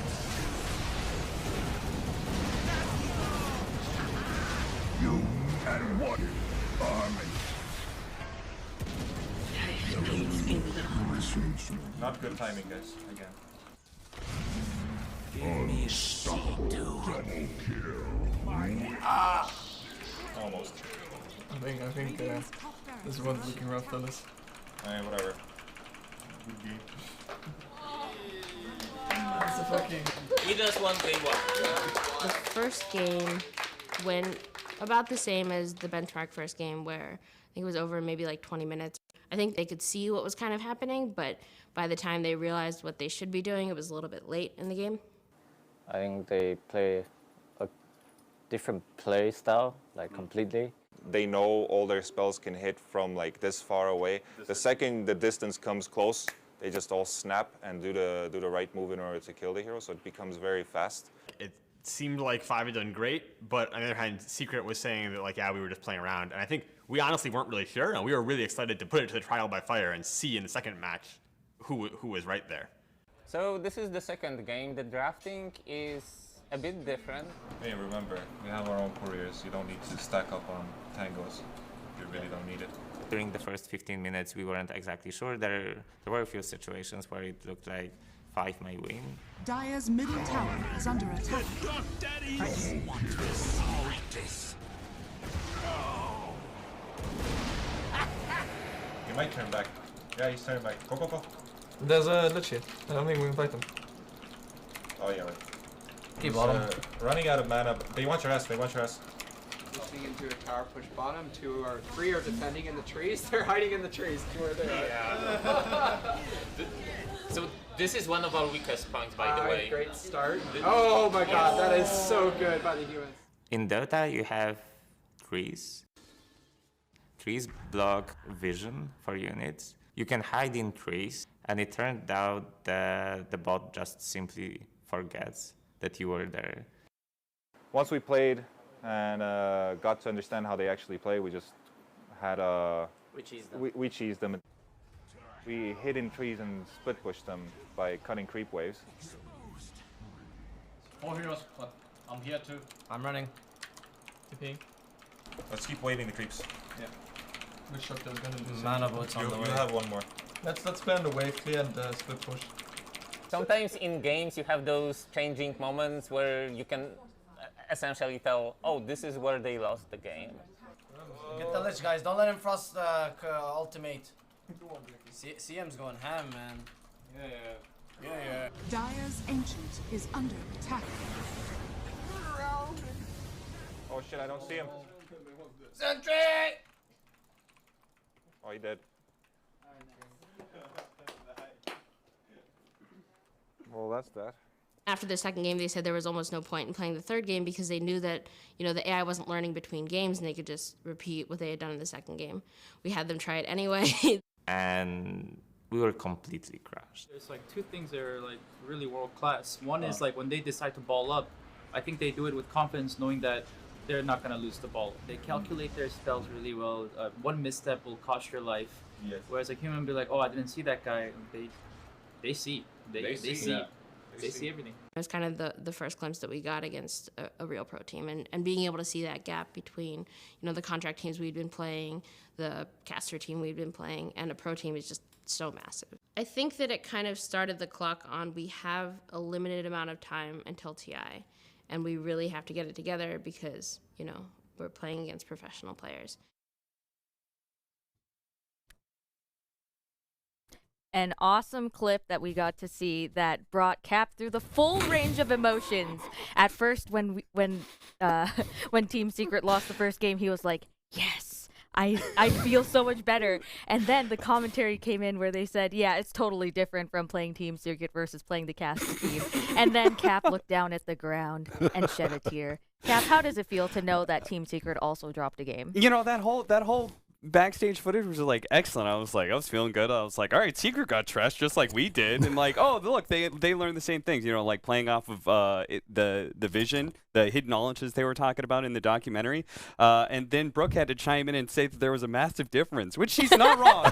I understand that's true, but sometimes the truth hurts, right, Chad? Just a little bit.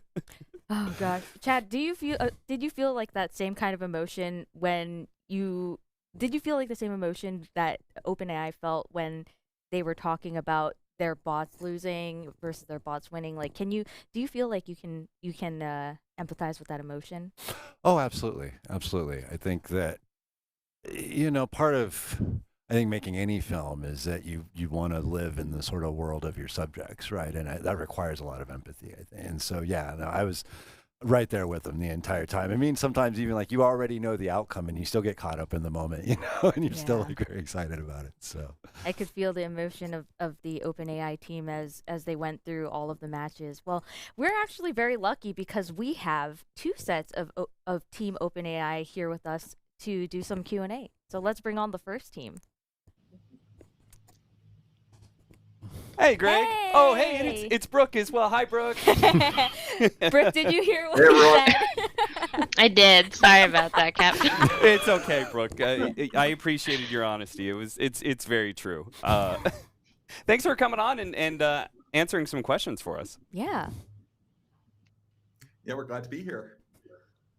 My first question would be, so I asked Chad about this just a little bit ago, but what were can you explain to me your range of emotions as you were going through the different matches? You had some very, very strong wins, but you've also had a little bit of a defeat in some aspects as well. So can you just run me through like how the team was feeling? How did you keep morale up? Yeah, actually, Christy, I think you're the one who maybe exhibited the strongest range of emotion in that film. So do you want to take this one? Yeah, I mean, I will say that like a lot of that might have been sleep deprivation causing some of that range of emotion swing. But I mean, I always felt the whole time that like we were all in it together and everyone was, very supportive of each other. And I mean, certainly I remember like the rallying cries that Greg gave us before each event to make sure that, kind of cheer us up. Because I mean, the thing is, you hear about some of these losses and like, oh, they're in the trees. It's like, oh no, the whole thing's gonna come crashing down, right? So I think the team was really supportive. That's I guess that's one thing that OpenAI Bot 5 couldn't do for us. I would say that TI loss was dark.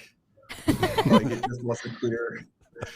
For some people like Jakob, I think you walked away saying, we've got it, like, look, we held our ground and it's going to work from here. And for me, I was like, I thought we were there. I had predicted like a 90% probability of winning and I was clearly off the mark.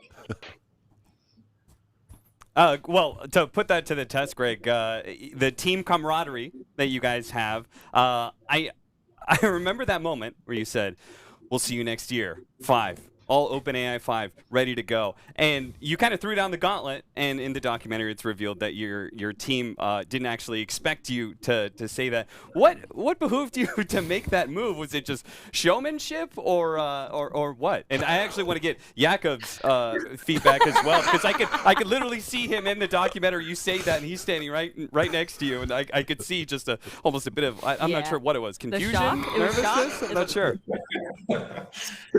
So from my perspective, this was always the plan. Like I was surprised that anyone was surprised. Like, sure, we were doing 1v1 as a convenient milestone. I think we'd realized pretty early on that, hey, there's this mini game within the game that we can tackle as a starting point. But that was never the end. So, it was definitely you have these cheering fans in a 20,000 person arena. Of course, you're gonna try to dream big and try to set the sights on something worth achieving. But I was surprised in the film to see how surprised everyone was about it. Our plan was to do 5v5 from the start, but at the outset, we didn't really know if we had the technology to do it, right? And so we were investigating, and we started with this milestone of 1v1. And even going to that TI, we weren't sure how we were going to do it. And we made a lot of progress on the technology during that TI, and then finally started working 1v1. But then it was still kind of we were kind of seeing maybe a light in the tunnel, maybe it's going to work out in the end. And then, Greg puts a deadline for us for 1 year. We're going to do this, huge game. That was a bit of a surprise, I don't think we consulted that before. I think also people always thought that we had more confidence going into the games than we actually did, because we're putting it on stage and we're having everybody watch. And so in reality, it was always a toss-up on whether or not we were going to win. And I think that nerves kind of tied into the first question too, in terms of why there was such up and down emotion, was because we really didn't know going into it. So putting something out on stage and saying, hey, next year we're going to come in with 5v5 was a blindside. I will say though, in my defense, that I think this field is moving so fast that we really had no choice but to try to set that pace. And that I think we made pretty significant progress, and we didn't get it exactly for that TI, but we had a pretty good showing, and we got it 6 months later. And since then, I think we've also done some continued that rate of exponential progress. So I think it worked. Knowing how far the bot was by the next TI, I think it was a fine deadline. Yeah. Even though you may not have gone as far as you would have liked to in 1 year, for me, I feel like OpenAI became a beast in that 1 year. They only had 1 year from that point where they made that claim, and it's just beastly. One of the things of course. One of the things that we are also doing today is we are doing community questions. Remember, for all of you out there who may want to ask a question, go ahead and use the hashtag #AskArtificialGamer. If you have any feedback on the film itself, use the hashtag #ArtificialGamerFilm. We're listening, we're watching, we're learning. But yes, so let's go to our first community question for the OpenAI team. How did the OpenAI team feel when Dota 2 went from 1 courier to 5 after they worked so hard to program the AI to learn how to use 1 courier? We all wanted to know this question. Well, clearly we felt we should have just delayed by another year, and then we wouldn't have to do it. But Brooke, do you want to answer this one? Yeah, definitely feel like we should have maybe lost less sleep over it. It would have been way easier to implement as is. There were a lot of hacks that had to kind of go in either to awkwardly create 5 couriers out of 1 courier, or to try to basically slow down the turbo couriers and make them vulnerable. And neither solution really worked seamlessly, as you could kind of see in the film a little bit. But it was definitely something that was pointed out to us a lot about. Pros were at a bit of a handicap because they didn't know how to micro the couriers in the same way, right? When you're all sharing, usually the sport's microing it. So yeah, in retrospect, maybe we shouldn't have spent all that effort, but oh well. There was a brief period after that patch where the couriers could also use items and do things. I think that would have been the golden age for our bot. All right, let's go to our next question. Cap, will you do me the honors of reading Absolutely. the next one? Let's see. Our next question, can you give us examples of what were the goals you gave OpenAI? Was it just to win the game? Or did you have to, like in the bridge analogy, did you have to nudge those numbers along? Did you have to give it a goal of killing the enemy or not dying twice and taking the tower? What was that process like? Shimon, you want to take this one? Sure.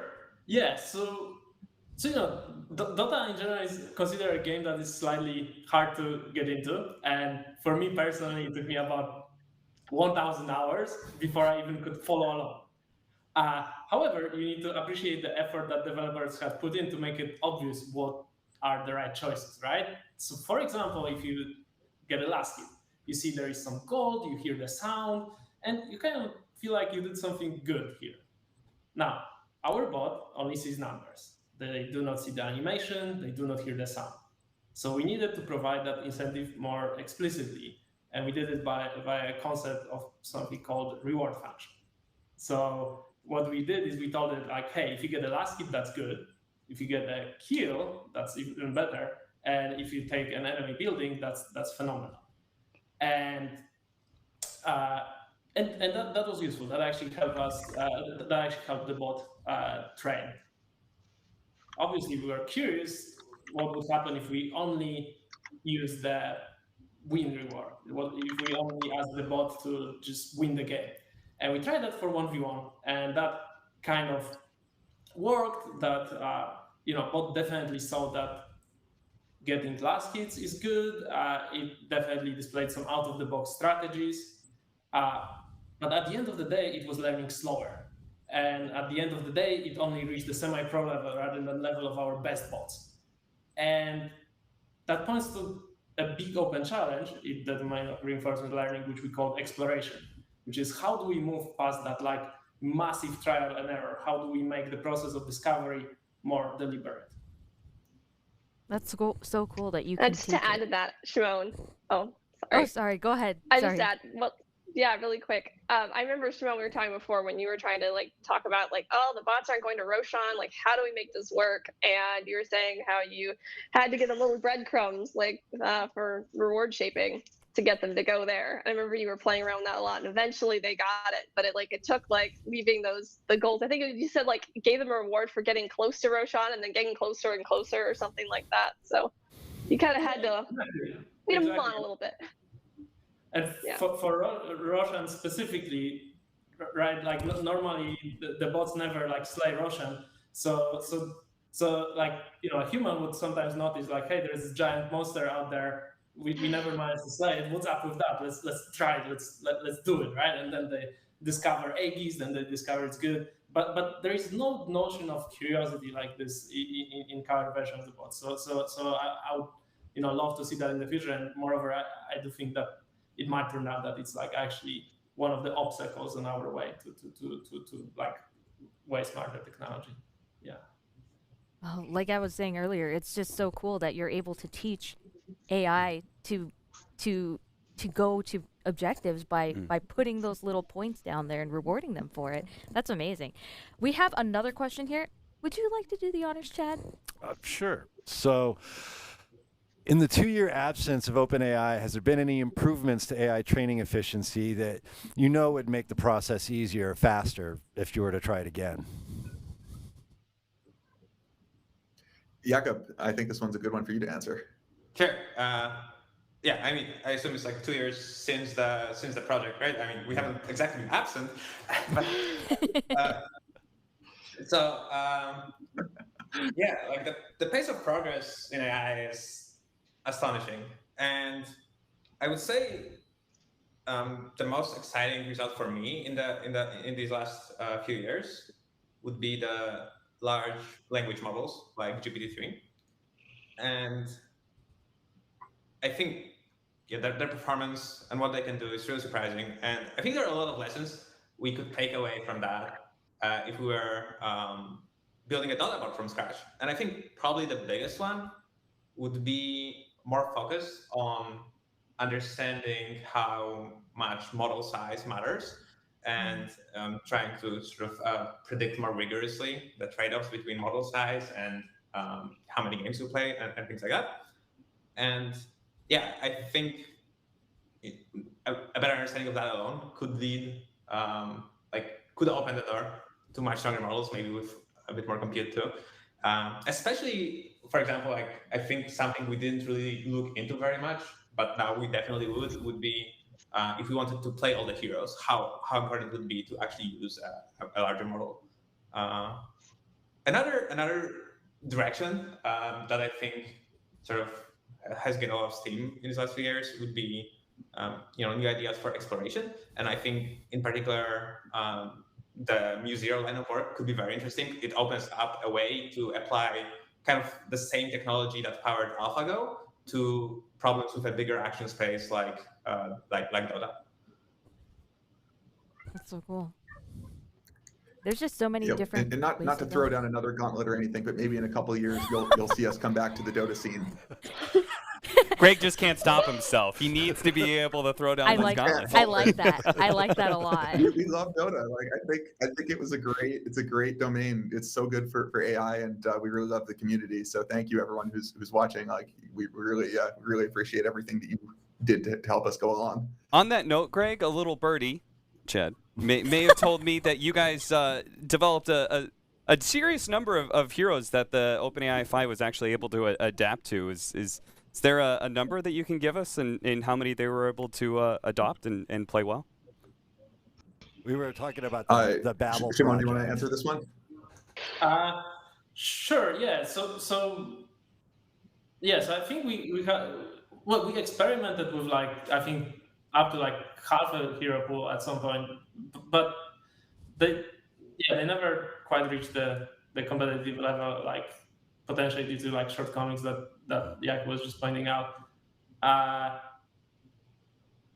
can tell you about one hero that I was looking forward to seeing how it plays, which was Techis. And the reason is because when we added wording to the bot, people we were very curious how well our bot is doing because it requires some long-term planning.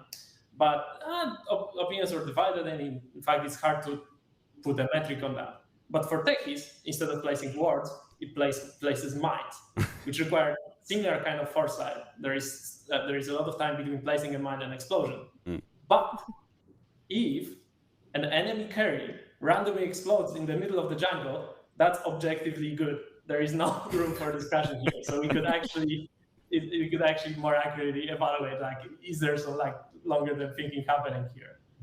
All right, I like that. Play more techies. That's what I'm hearing from that. Thank you so much. I appreciate it. Well, some of the casters that we had earlier today might disagree with that. Lacoste. All right, well, let's go to another question here. Dota has since been updated with over 50 neutral items and an Aghanim shard for every hero. How long do you think it would take for OpenAI to relearn and reclaim its place at the top? Jakob, you want to answer this one? Yeah, I think, well, it depends if we were kind of if we just wanted to take the previous model and sort of update it. I think the game has changed enough that I'm not sure if that would be worthwhile. So probably we would kind of we'd probably train it from scratch. And then from scratch, I don't think that changes would necessarily make it more complex for the bot. And we wouldn't have I would keep in mind, we did do a from scratch retrain in I think a month or two that had a 99% win rate versus the one that beat OG. So we do have the ability to start from kind of new game rules and get there quite quickly. I think we actually ended up being a lot of the limitation, the human portion of the OpenAI 5 was kind of the bottleneck, because figuring out how to translate a lot of the patch notes and the changes to the game to the bots was one of the more difficult parts. So for example, in our original pool we had Lich, but then part of the way through training, Lich's abilities got changed. And I think imparting that sort of knowledge is easy for humans because you can put out patch notes and be like, this is what Lich's new ability does. But the bots have to experiment with it, and they don't really like trying to cast the ability and have something unexpected happen. So he ended up just not using the ability whatsoever. And so that kind of transition was a lot more difficult than just training over from scratch. But Greg did lay down the gauntlet, so those Aghanim shard skills are going to have to get learned pretty quickly, bots. All right, Cap, you take the next one.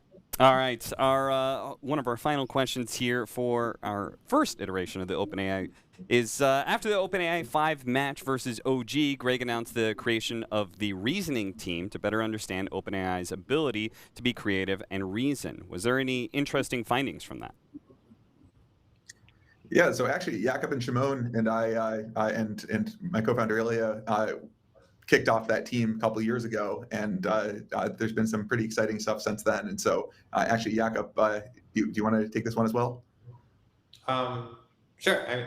Yeah, I think like if you look at the Deltapod, right? If you look at it play or you play against it, like it kind of sometimes feels like it has some kind of strategy, right? Like I mean, it can beat OG, so it must have some idea, some understanding of the game.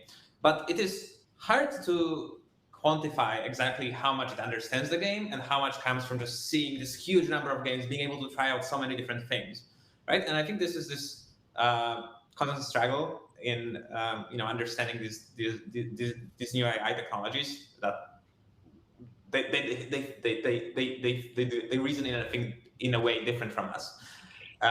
And so we started the reasoning team to try to isolate like really what is the logical thinking going on in the model itself, kind of separate from the exploration process and so on, and focusing more on abstract thinking like mathematics and also problems that really require a lot of computation, provably.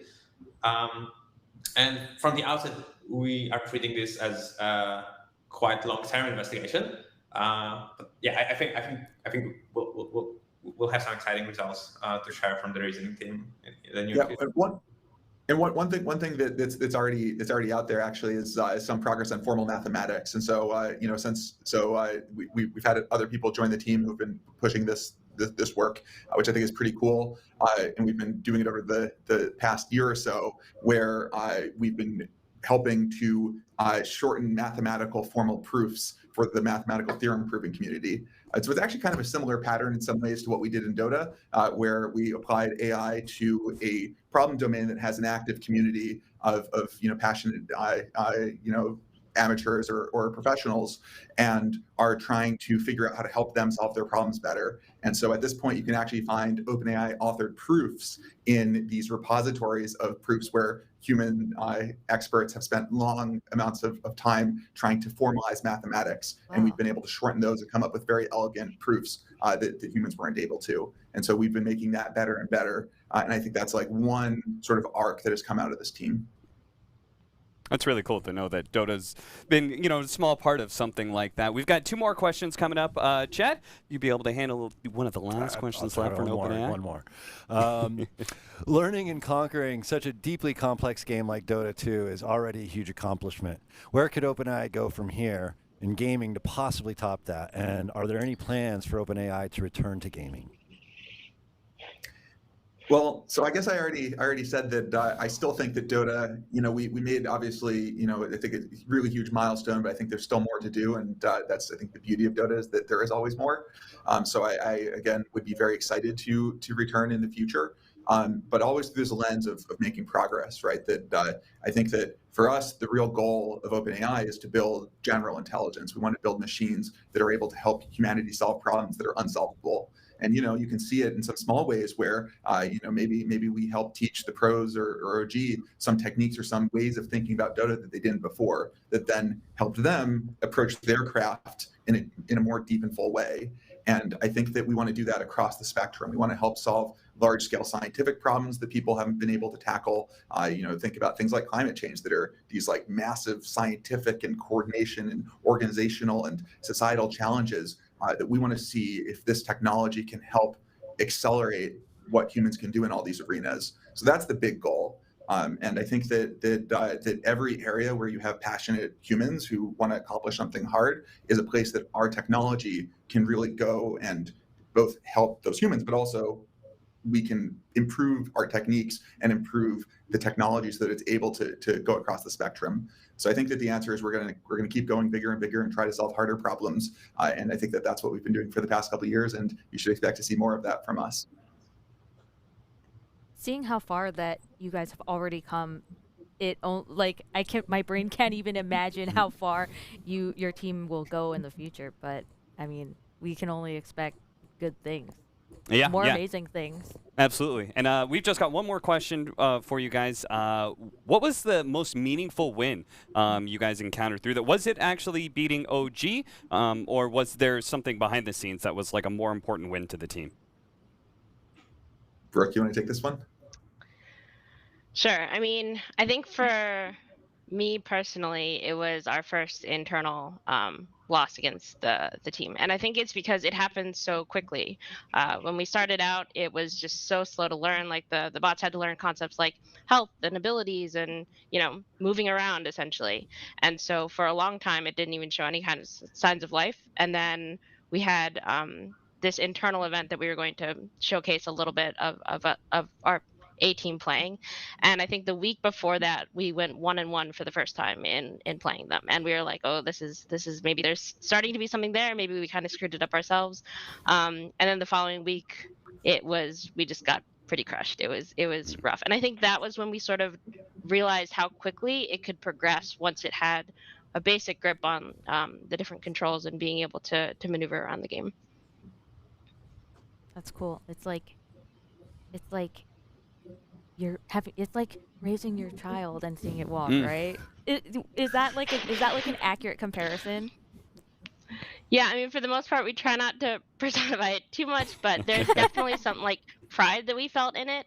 Especially in some of our internal testing, we had to sort of check ourselves because we wanted the bot to succeed. So sometimes some players who were testing it, like Shimon, would be sitting in base and being like, "Yep, the bot's too good. We can't beat it." And I think that was sort of like it mattered how hard we were playing and how hard we were trying to beat it, but at the same time, we wanted it to win. So we're pretty split on it. Awesome. Thank you so much to you and the team. Greg, thank you so much for fielding some cool questions for us. Sorry, did you say something? Yep, thank you. Yeah. Well, I was gonna say, on the win front, I actually have one last anecdote that we haven't actually talked about publicly before that I think could be pretty cool for people to hear. So this is for the 1v1 bot, and I think that Jakob and Shimon alluded to it, that we were actually improving the technology at TI, but we showed up at TI with a bot that was like, it could beat a semi-pro, like it had just beat a semi-pro that weekend, but like, it wasn't, sort of the superhuman level just yet.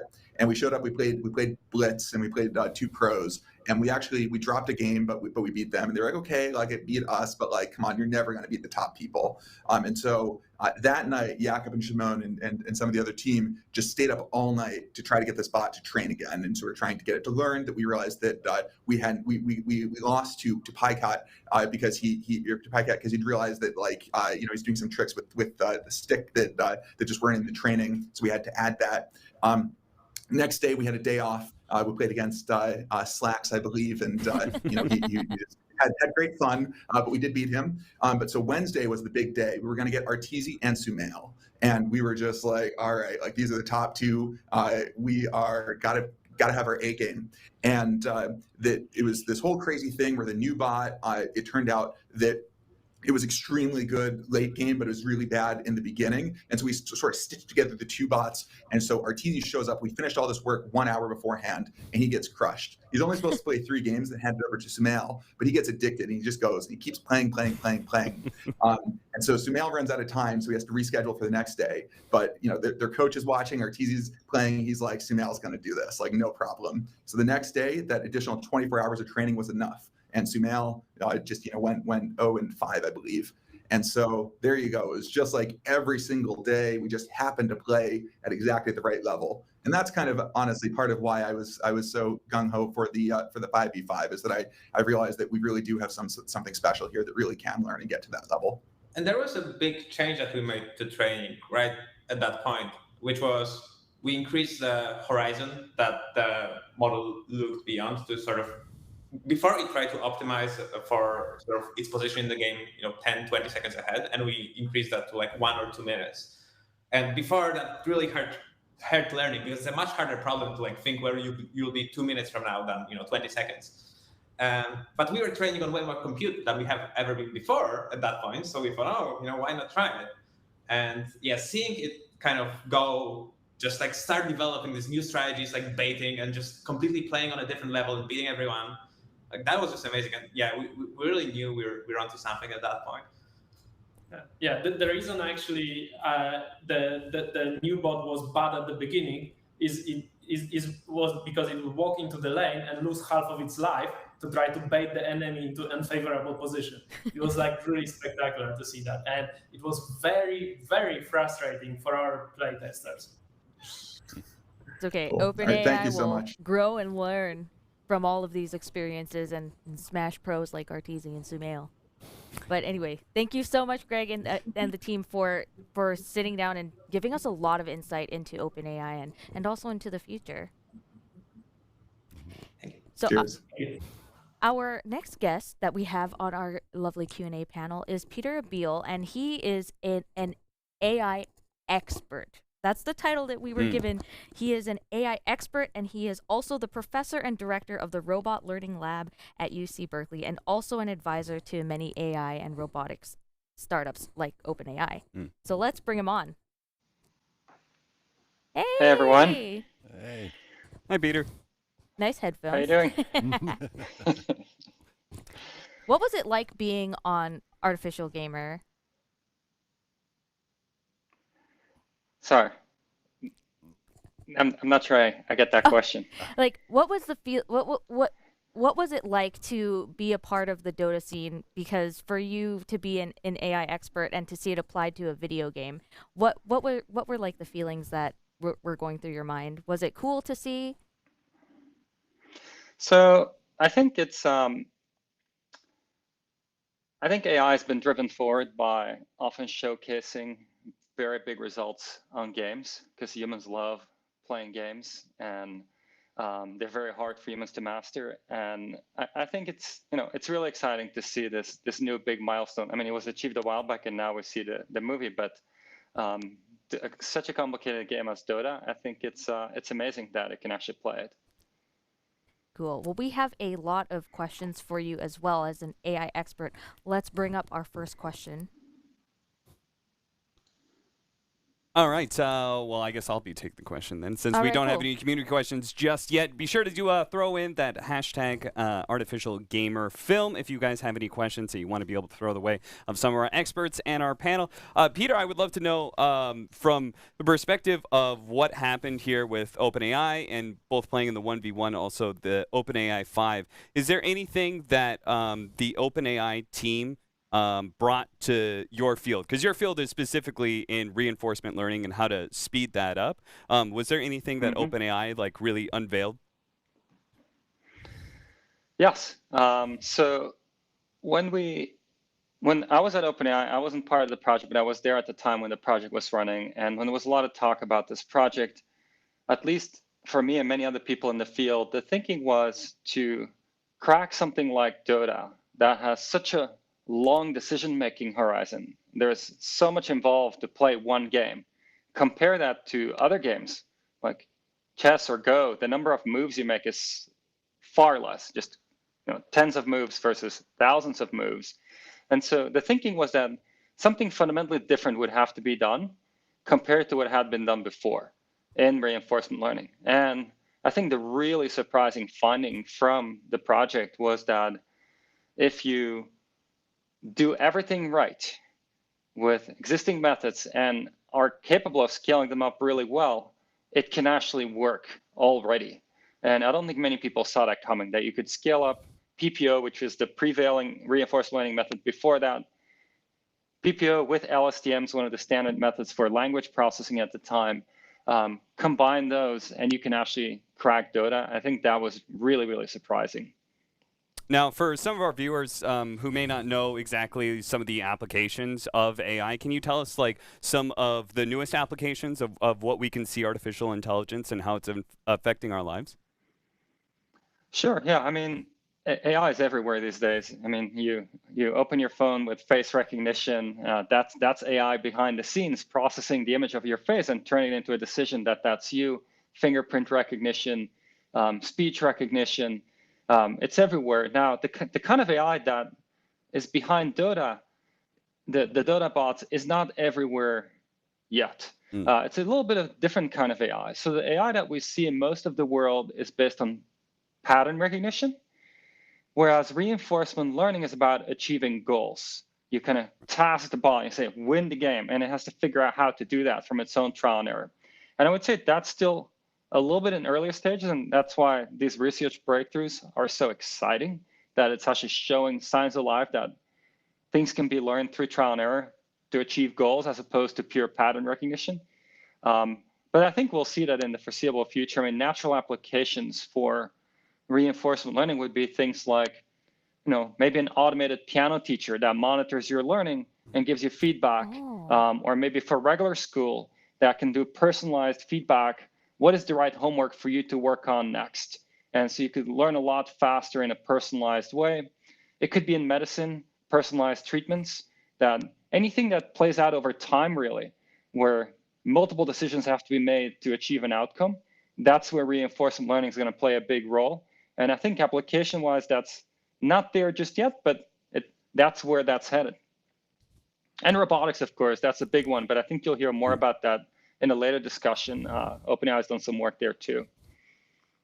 Well, no, coming from an environment of gamers, speaking of robotics, Vlad, a very common joke, of course, is we're talking about artificial intelligence, Skynet, right? And like everybody makes a joke about like, oh, artificial intelligence, what is it going to be doing next? What is one thing that you want people watching this documentary, what is one thing that you want them to be able to take away as sort of a lesson about artificial intelligence and what it's going to mean for us? So I think the biggest lesson is probably that at a high level, if you're able to collect enough data on a specific problem, likely an AI system can internalize the pattern in that data, whether it's learning to internalize the pattern of how to play Dota, or learn to internalize the pattern of how to generate text for an article, or maybe write code, which is something OpenAI showcased in an amazing demo not too long ago. And so this general notion that if there's a way to collect enough data, today's neural networks can probably learn the pattern in that data. Would you say that anything is possible to be achieved through artificial intelligence, or is there anything that you think that AI would not, it's just not possible for AI to eventually do?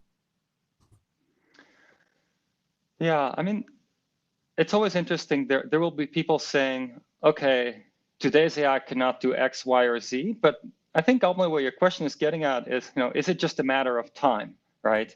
Will there be a time when it can do everything? And I don't see why not, because if you think about it, I mean, our brain has storage, has compute, has sensory modalities to take in information from the world and process that information with the storage and compute. And I don't see, why computers wouldn't fundamentally be able to build up the same capabilities over time. It might take a long time, but I don't think there's anything magical in our heads beyond sensory inputs, actuation into the world, and then, of course, a lot of storage and compute on the inside. So does that mean that in the future, at TI 25, do you think that there's a possibility that we would see AI team versus AI team in the grand finals? I think somebody made a meme like that where it was AI team from Russia versus AI team from Russia versus AI team from China versus AI team from China as the top bracket in the system, with AI teams from all kinds of countries. But no, I mean, 25, it's hard to know if, it's hard to put timelines on this. I think that's one of the hardest things with AI, is to know when it's going to happen, when it's, how long it's going to take. But I mean, once there's one AI team, it's not unreasonable that there would be multiple, because usually once it's figured out once, it means the time is right, that, the ideas are floating around, that the resources are there to do it. So yeah, my hunch is if one AI team can be in the top 10, let's say, I don't see why there couldn't be multiple if there were multiple efforts. Cool. Well, I, for one, welcome my new robot Dota overlords. Thank you so much, Peter, for joining us for some questions and giving us some good insight into artificial intelligence. Absolutely. Well, thanks very much for having me on. Thank you so much. So now we have more OpenAI teammates to join us and talk about, what Peter mentioned earlier. Mhm. They're going to talk about some of the cool things in robotics that they're working on right now. So let's bring in the second group from OpenAI. Guys. Hey, Greg. It's been a long time. It's been a long time, Greg. Haven't seen you in a very long time. Oh, hello. Oh, A looks long like time, yes. Yeah. Welcome back.